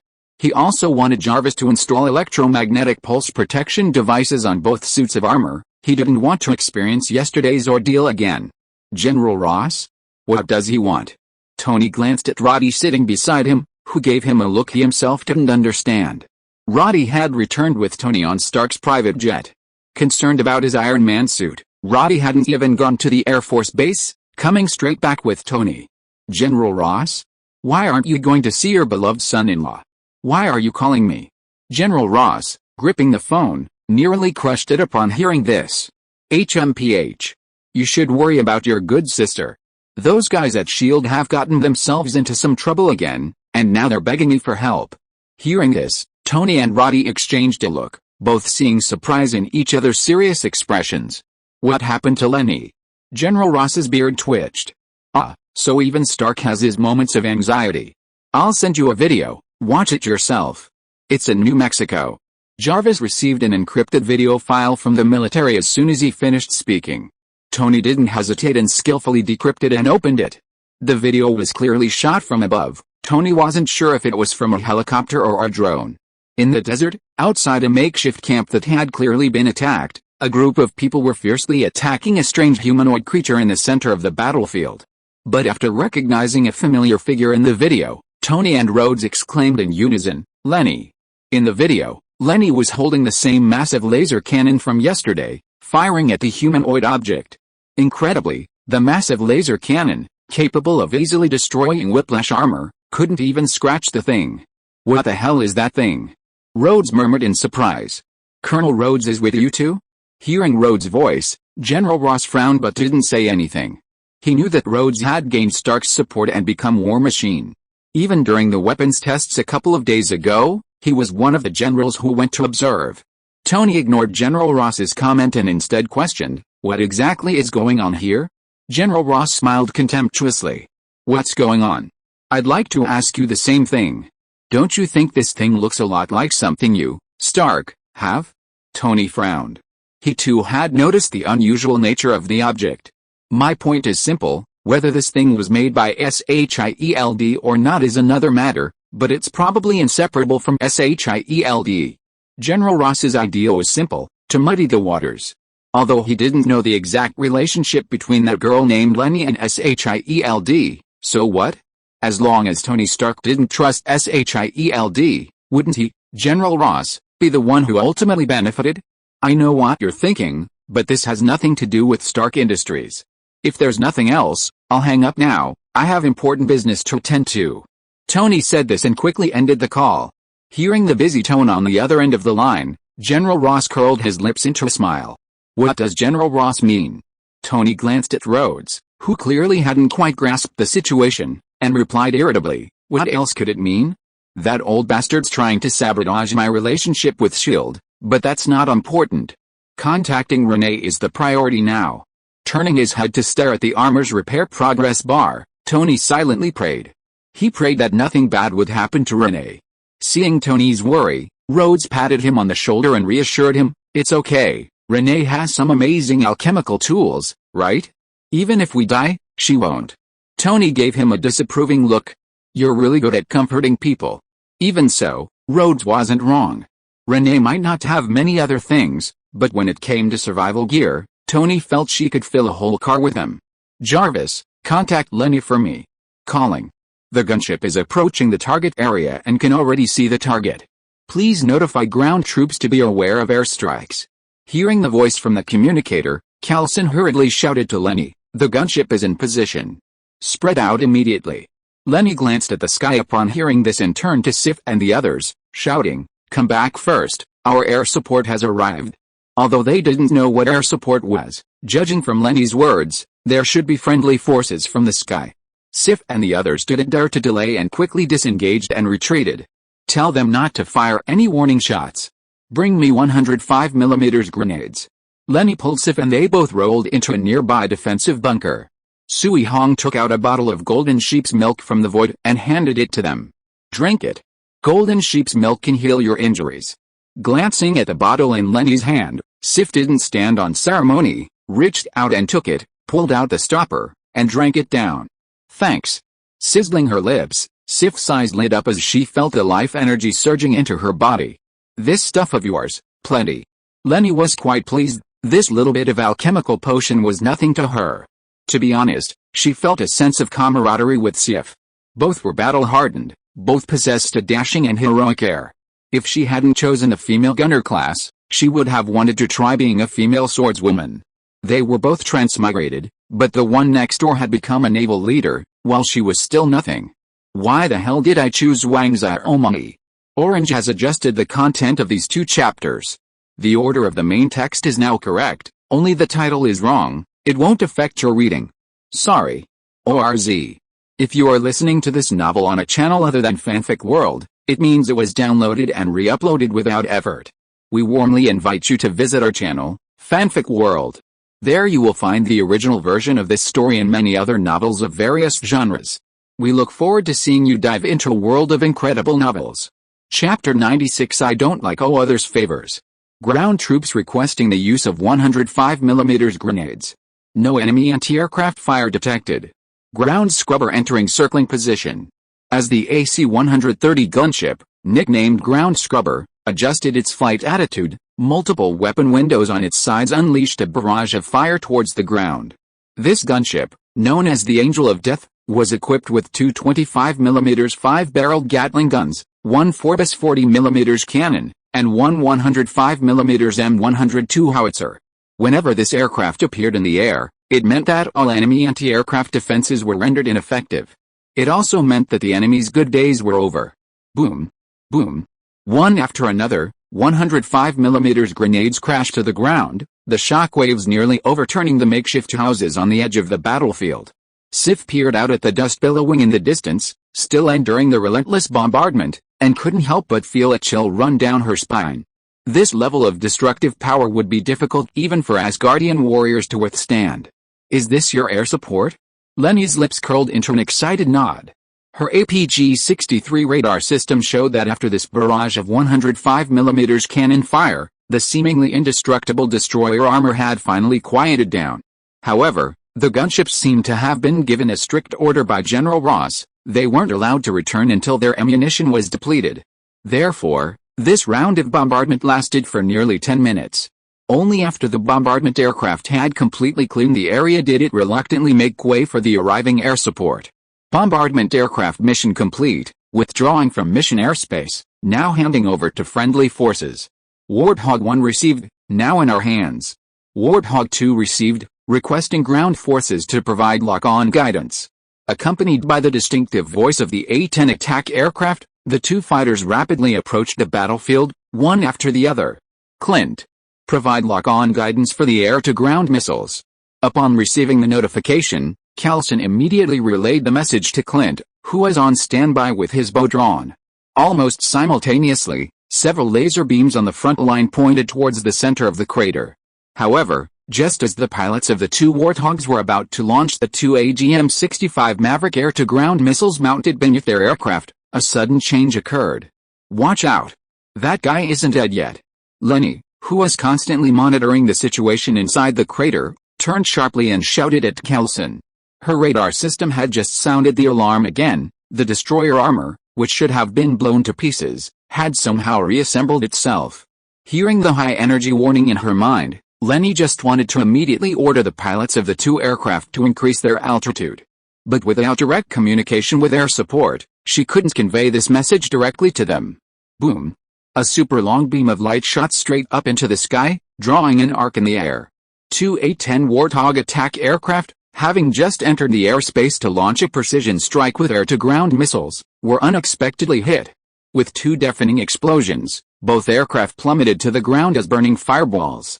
Kelson stared intently at the airspace where the two aircraft had been attacked, only letting out a sigh of relief when he spotted two blooming white parachutes. S.H.I.E.L.D. owes you two aircraft, Kelson said to General Ross on the other end of the communicator, then turned to look at Renee. Now, the pressure was back on them. With such a formidable air-to-air counterattack capability, General Ross refused to provide any more air support. Now, even if Renee asked for 5 bottles of heavenly elixir, General Ross wouldn't throw his soldiers into this bottomless pit. Standing before the throne in Asgard, Loki, holding the Spear of Eternity, laughed heartily without restraint. "Damn Midgards. I'll show you who the ruler of the 9 realms is, who the king of this world is." Just moments ago, Loki, who had been toying with them, hadn't expected the Midgardians' weaponry to be so formidable. If it weren't for the destroyer's outrageously powerful regenerative abilities, that continuous barrage of 105mm cannon fire could have easily capsized them. But reality has no what-ifs. Faced with a rebuilt destroyer armor, those Midgardian-made flying machines were ultimately nothing but paper dolls. Using the destroyer armor's perspective, Loki looked at Renee, who was now staring in disbelief behind cover. His smile faded, he suddenly lost the will to toy with these ants. "Kill them." He uttered these emotionless words and turned back to his throne. The cat-and-mouse game was over. He had more important matters to attend to in Jotunheim. Upon receiving the order, the destroyer armor's visor activated once more. The scorching energy gathered once more, heading straight for Leni's cover. "Damn it!" Leni exclaimed, quickly trying to roll to the side. As long as she wasn't hit head-on, Leni was confident she could get back up unharmed. However, Sif, standing beside her, thought differently. Holding a shield made of Yoru metal, Sif leaped forward and resolutely stood in front of Leni, blocking the laser beam. "What are you doing?" Leni looked at the female warrior in front of her in surprise. She clearly didn't need to do this. "I don't like owing favors," Sif said without turning her head. Leni felt a warmth in her heart upon hearing this. "Neither do I." A flash of light appeared in her hand, and the laser cannon, already fully charged in the armory, reappeared. With her fire control radar system constantly activated, Leni barely needed to aim. The next second after raising the laser cannon, she pulled the trigger without hesitation. A pink, high-temperature plasma cannon instantly pierced the entire battlefield, its powerful energy even incinerating the dust in the air. However, the destroyer, having risen again, had undergone a further upgrade. This level of attack was no longer effective. Leni yanked Sif's arm, causing both of them to fall heavily to the ground. Before Sif could even open her eyes and try to get up, a thick laser beam, almost grazing her nose, swept across the battlefield. Boom, boom, boom. Like an unfolded folding fan, this attack, sweeping across the entire battlefield, destroyed all of Leni's previous preparations in the blink of an eye. Several squads that had been relentlessly attacking the destroyer armor just a moment ago were instantly reduced to ashes. The continuous gunfire that had filled the area just moments before vanished as if a pause button had been pressed. A chilling silence descended. Leni clung tightly to Sif, who was still trying to get up, her eyes filled with confusion. How was she supposed to deal with an enemy of this magnitude? Thank you so much Njiang for the generous donation. Thank you to all the readers who have donated to Orange. Orange doesn't have any chapters saved up right now, but I'll release them all next month. Chapter 97. Aren't you afraid the Supreme Mage will beat you back? Loki, what's wrong with you? Thor murmured, staring at the defenses that had crumbled like a raging inferno in the distance. Glancing at the now ruined center of the testing area, Thor gritted his teeth and made a decision. What do you want to do? Jane Foster grabbed Thor's hand, preventing him from getting out of the car. Are you crazy? Do you want to help? She'd finally managed to get him into the car, and he wouldn't let her drive away, and now he wanted to go back? I don't believe Loki is that kind of person. Maybe he's just blinded by the throne. I'll go and talk to him. Thor gave Jane a reassuring look and patted her right hand, which was gripping his arm tightly. The mistakes made by the Asgardians shouldn't be borne by you Midgardians. I don't want to see anyone die because of me. Jane's teeth nearly ground to powder at his words. I just dragged you away from the edge of the battlefield, and now you want to go back and get yourself killed? Didn't you see that guy couldn't even be killed by planes and missiles? Jane, I have to go back. I can't abandon my brothers. Thor gazed at his lover, his eyes filled with determination. Unable to bear his glare any longer, Jane Foster ruffled her hair. Ah. So be it. I know a little first aid, let's go together. Retrieving a first aid kit from the car, Jane said helplessly. At this point, Jane understood that she probably couldn't stop him. Although she didn't know if it would be useful, it was better than going empty-handed. Sizzle at this moment, in the center of the ruins, a mysterious hammer named Mjolnir crackled with electricity. General Ross silently watched the live feed from the Marauder drone, pondering for a long time before speaking. Have B-52 prepare for takeoff. The chief of staff beside him froze, turning to look at his superior. But aren't there still? General Ross interrupted him, his tone more resolute than ever before. No buts. We can't let this level of threat leave. Without further ado, the chief of staff understood the pros and cons, turned and grabbed the communicator to contact the Air Force Base. They've done their best. I can't let these labs die in vain. Looking at Callson's motionless body on the screen, General Ross couldn't help but feel sorry for Nick Fury.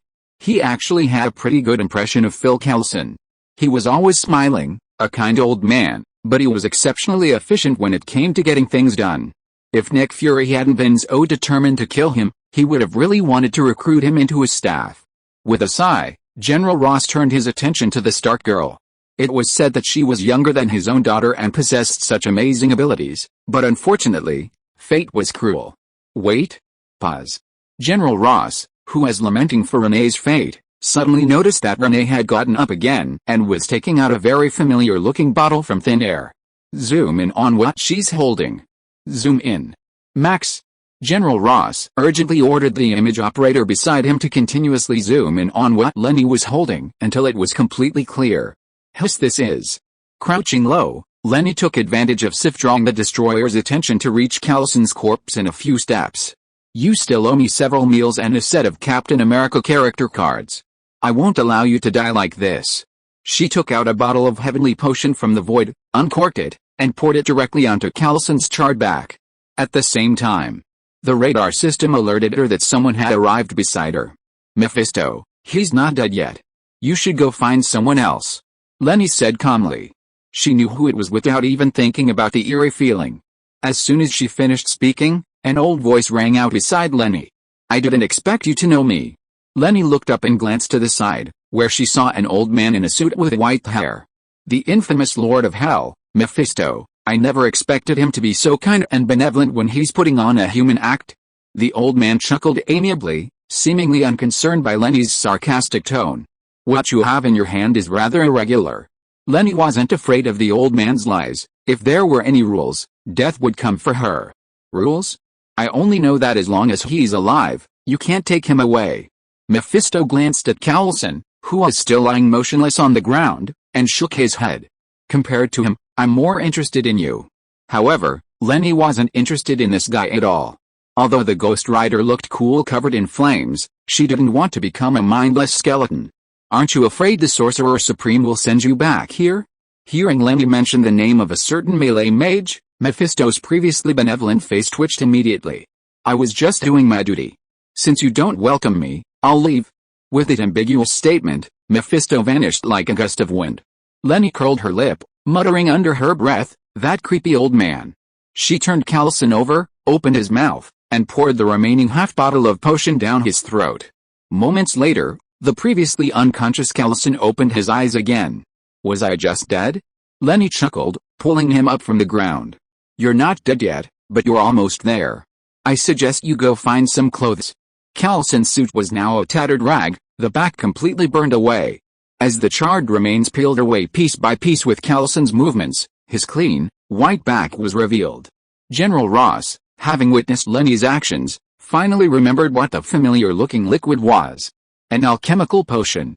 This miraculous potion, capable of healing most injuries and ailments in a short time, originated from a legendary alchemist. Its ingredients are extremely rare, and its production is incredibly limited. According to information Nick Fury provided to General Ross after the New York incident, this substance possesses extremely powerful healing abilities. Even a single bottle of less effective treatment can cost tens of millions of dollars. Moreover, it's incredibly rare. General Ross himself offered $20 million but couldn't get a single bottle from Fury. If he could obtain this substance and combine it with the existing super soldier serum, could he create a new super serum? The more General Ross thought about it, the more excited he became. Wait? Tell B-52 to wait. He absolutely had to get a bottle of this. Chapter 98, Unleashing Potential. Sif, shield in hand, inching closer to the destroyer armor. Now unarmed, she could only rely on her shield to create opportunities for her teammates. All she could do was keep charging forward. When Fandral attacked with his longsword, she blocked the destroyer's attacks for him. Hogan, wielding Valstag's battle axe in one hand and a flail in the other, rushed forward whenever he had a chance to strike the destroyer's head. But the results were minimal. Just as Hogan was about to repeat his tactic, a large hand suddenly appeared in front of his neck. It looked as if he had willingly offered his neck. In an instant, Hogan felt dizzy and struggled to breathe. The destroyer, ignoring the attacks from the two beside him, gripped Hogan's neck tightly. The mask on its head opened again, and visibly, scorching energy was gathering. It intended to burn Hogan alive, face to face. No. Fandral's eyes widened, his longsword slashing furiously at the destroyer's arm. Clang. The sword actually pierced through the gaps in the armor. Fandral stared in disbelief at the sword in his hand. Had it succeeded? But no, the destroyer still held Hogan firmly. The latter's face was flushed, his eyes rolled back, and he was on the verge of death.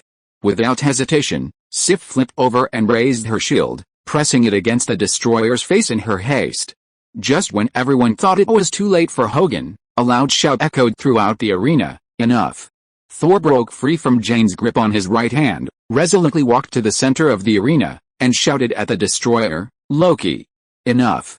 You just want that throne, don't you? I promise you, I will never return to Asgard." Loki, seated on the throne, jumped to his feet upon hearing this. "Release them. Release everyone here. I'm begging you, Loki." Thor slowly knelt on the ground. Everything here was his fault, and he had to take responsibility. Seeing this, the destroyer armor slowly released its grip on Hogan's neck, straightened up, and faced Thor. "I know what you want, Loki. You're more suited for that position than I am." Waving for Fandral and Sif to quickly carry Hogan away, Thor stepped forward and shouted, "You're much smarter than me, Loki. Don't repeat my mistakes. Turn back." Looking at his brother kneeling before him, Loki felt a mix of emotions. Foolish brother, what do you know? I was just a tool father picked up to maintain peace with the frost giants. Loki glanced at his left hand, which was gradually returning to normal, and a strong sense of grief and indignation washed over him. "You know nothing. Even though father banished you, he still left you the hammer. You are the true king of Asgard." Loki roared hoarsely, jerking the spear of eternity in his hand. "Only by keeping you in Midgard forever can I truly become the new king of Asgard." The destroyer's energy surged. The next moment, before Sif could even turn around to notice anything amiss, a scorching laser beam pierced Thor's chest. No. Renee watched everything from afar, turning back to look at the ruins of the experimental camp. Boom. A muffled thunderclap suddenly echoed in the cloudless sky. Side quest, for the glory of Asgard, 1/2, completed. Rewards, plasma storage device, upgrade ticket, 1 ASI escaped her lips. As expected, a feeling of powerlessness washed over Renee. No matter how hard I try, in the end, I still have to let Thor die once to give him a new life? Turning to look at the wreckage all around, Leni felt a deep sense of self-reproach. These people, they only stayed with me until now because they believed in me. Using the upgrade ticket she had just acquired from the warehouse, Leni's gaze was fixed intently on the center of the battlefield. Their lives must be repaid, level +1, Current level, LV, 25, class weapon, focusing flamethrower, acquired, charged laser cannon, upgrade conditions met, class weapon, laser cannon, upgraded to, charged laser cannon, exclusive class skill, potential burst, unlocked. Glancing at the system notifications, Leni slowly closed her eyes, trying to regain that familiar feeling. The surroundings seemed to suddenly quiet down, leaving only the gentle sound of the wind, the crackling of the flames, and the pounding of her heart. Thump, thump. Leni's eyes snapped open, the burning fighting spirit within her pupils materializing, radiating a golden light like flames. Potential burst, activated, potential burst, gunner level 30 skill. Upon activation, it increases the hit rate and damage of all heavy weapons and makes it impossible for distant enemies to accurately pinpoint the gunner's location. Duration: 1 hour. As the gunner's core buff skill, potential burst's fame is no less than the female gunner's big mama. The mere fact that it increases the hit rate and damage of all heavy weapons is enough to strike fear into the hearts of all enemies. A flash of light appeared between her hands, and the massive laser cannon reappeared. Charge. Leni flicked the switch on the charging device with her index finger, and the laser cannon, already as thick as her waist, expanded. With the hum of the charging device, eerie currents began to swirl around the laser cannon. Like a weapon of mass destruction from a science fiction movie, the charged particles in the air visibly converged towards the muzzle. Whoosh! The sound of the charging device reaching its peak energy rang out. Leni tilted her head, peering through the massive sniper scope that extended from the laser cannon. Once the crosshairs in her vision aligned with the chest of the destroyer armor, Leni slowly pulled the trigger with her right index finger. Bazooka. A massive beam of light, as thick as a person, shot out, instantly piercing the entire battlefield and striking the destroyer squarely in the chest. At the center of the laser cannon, scorching crimson plasma poured onto the destroyer armor, forcefully pushing it dozens of meters away. The powerful pale blue electric field surrounding it shot hundreds of meters before slowly dissipating into ions. When the lingering light in the air dissipated, everyone looked at the destroyer armor and couldn't help but gasp. The destroyer, which had previously exuded domineering power and inspired fear, now had a gaping hole pierced through its chest by Leni's laser cannon. Potential eruption. May I be reborn as a celestial being in my next life? Chapter 99. What is the name of this giant sword? No, this is impossible. This is simply impossible. Loki slowly slumped onto his throne, unable to accept it. The divine armor that Odin, the king of gods, had specially reserved to guard Odin's treasury had been pierced through by a Midgardion's laser cannon. Loki's hand, gripping the spear of eternity, trembled slightly. He had just experienced the entire process of Rainey's laser cannon hitting his face almost from a first-person perspective, not to mention his feelings. Just the scorching heat alone was enough to make him want to flee. Even now, his heart was beginning to waver. Clatter General Ross stared at the live image in disbelief, speechless with astonishment. The chief of staff, who was also watching the screen, didn't even notice the ballpoint pen he was constantly recording data fall from his hand. Rainey's laser cannon had not only struck the metal monster in the center of the arena, but had also been deeply etched into their hearts. This technology. Stark actually mastered this technology. General Ross slammed his fist on the table, his fanatical eyes filled with desire. If Leni's basketball-thick laser cannon could be compared to Iron Man's plasma palm cannon, then the destructive power she's currently displaying is enough to achieve the U.S. military's goal of developing shipborne electromagnetic weapons. No. There's no need for shipborne weapons at all. If they could fully control the laser weapon in the enemy's hands, General Ross was confident he could fast-forward to airborne weapons. Or even more directly, modify it for the Abrams. The U.S. military would then have a super-tanked main gun capable of penetrating the outer armor of all currently deployed tanks. We must get it. We must. Contact Stark. Now. Leaving aside the subsequent wrangling between General Ross and Tony, let's return to Leni's side. Although prepared, Leni was still nearly knocked over by the massive weapon in her hands. Its destructive power was astonishing, and its recoil was outrageous. If Leni hadn't used all her strength to suppress it in time, she wouldn't have just been pushed back a few meters. Retrieving the depleted, chargeable laser cannon, Leni slowly approached Thor. The destroyer armor was now motionless, and the flames on its chest had ceased. The system hadn't displayed a mission completion notification, so Leni figured it was probably still intact, but she wasn't sure if it would stand up again. She activated the APG-63 radar system, keeping a close watch on the situation. Leni reached into the void and retrieved a vial of heavenly potion, about to force-feed it to Thor. Out of the corner of her eye, she noticed his finger twitch. Seriously? You're that tough? You're fine with such a big hole in your chest? For some reason, Leni thought of a certain green-skinned, pointy-eared demon king. However, seeing that he only twitched his finger and then remained still, Leni still pried open Thor's mouth. Thump thump thump, the entire vial of heavenly potion, containing life energy, was down his throat, and the wound on Thor's chest immediately began to regrow at a visible speed. Sif quickly came to their side, crouching down to pick Thor up, but Leni immediately stopped her. Don't touch him. I just gave him some alchemical potion, his divine power is recovering.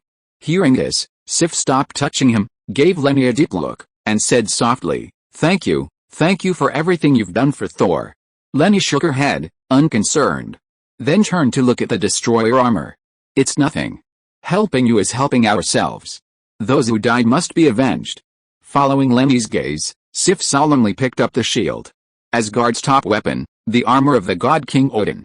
Just for this terrifying self-repairing ability, it is worthy of the name of the god king.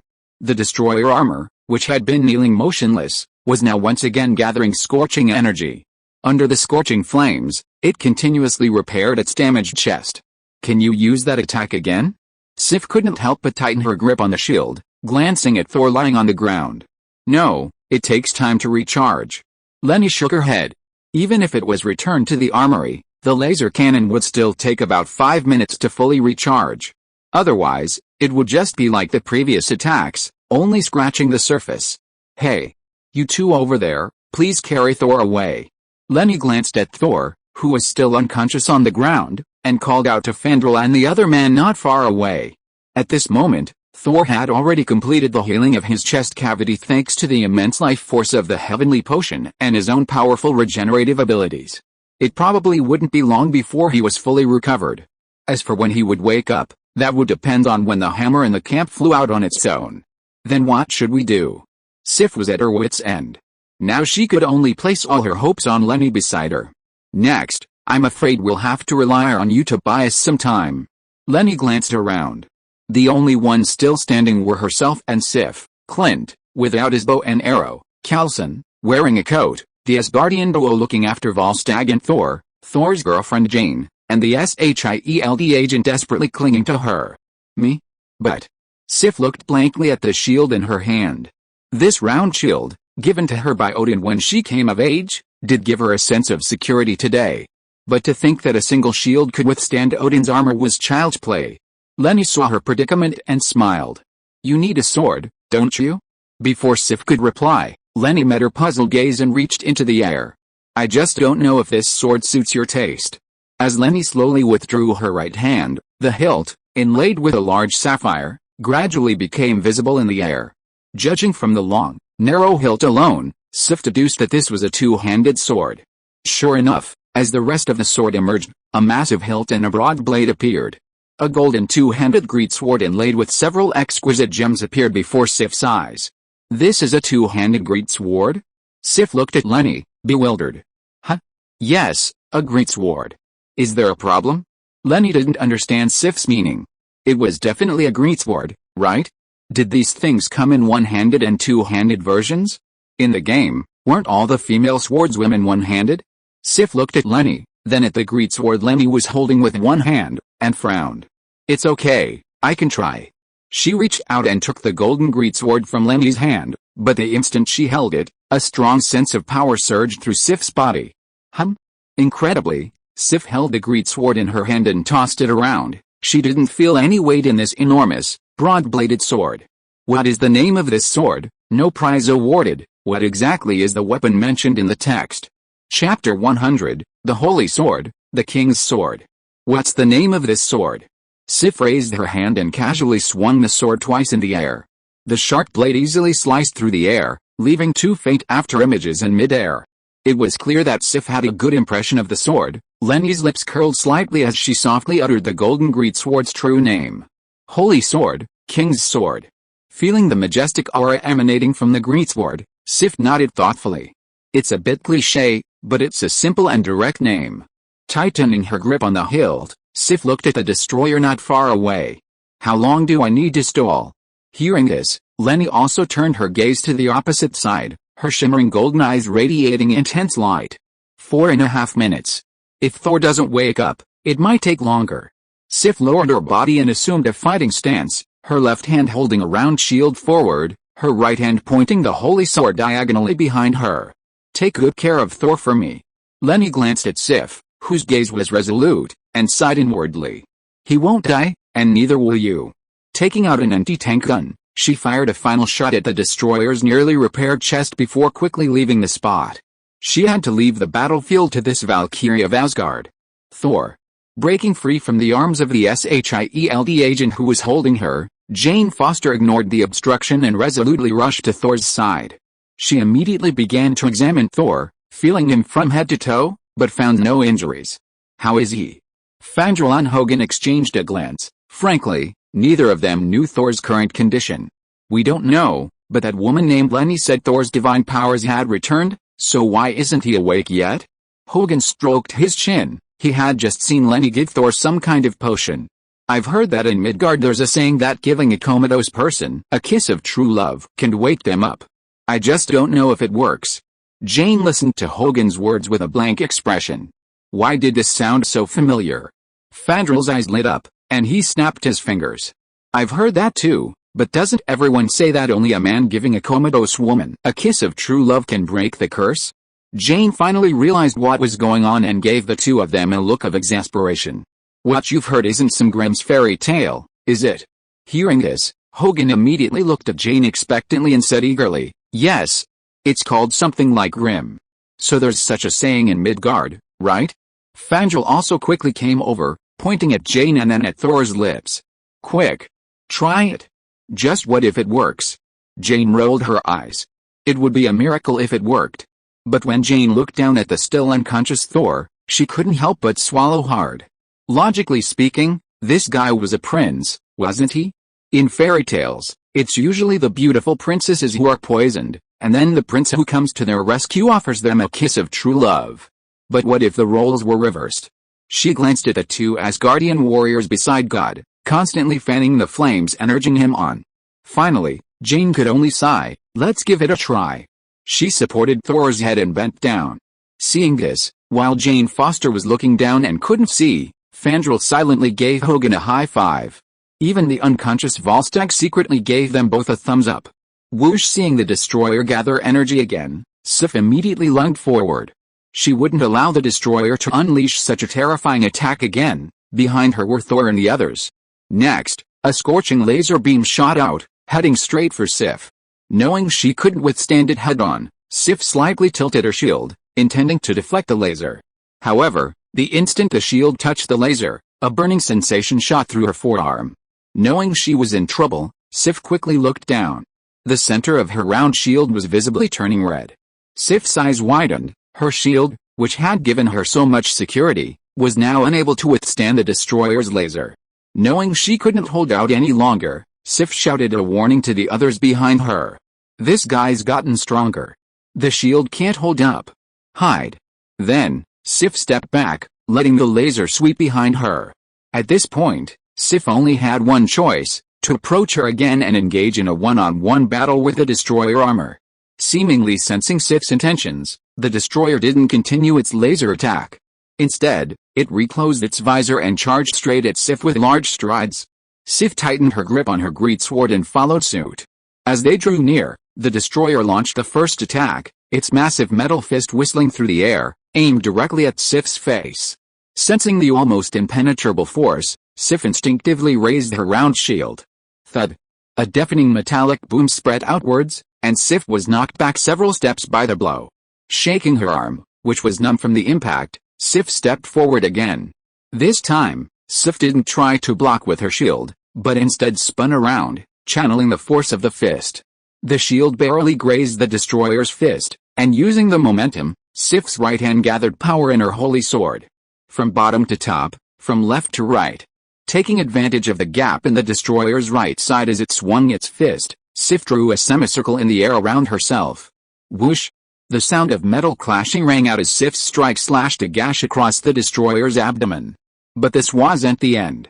Before the somewhat stunned destroyer could continue his attack, Sif moved directly behind him. Crouching to dodge another punch, she thrust her holy sword straight into the destroyer's body. After the initial thrust, Sif didn't greedily cling to her sword. She gripped it tightly, preparing to withdraw. But then, with a thud, Sif was sent flying. It turned out that after her initial thrust, just as she was about to pull her sword away, she caught a glimpse of the destroyer's leg slightly raised, preparing to kick her. In a moment of urgency, Sif didn't loosen her grip on the sword in her right hand, but instead used her left hand to shield herself, using the momentum of the kick to propel herself backward.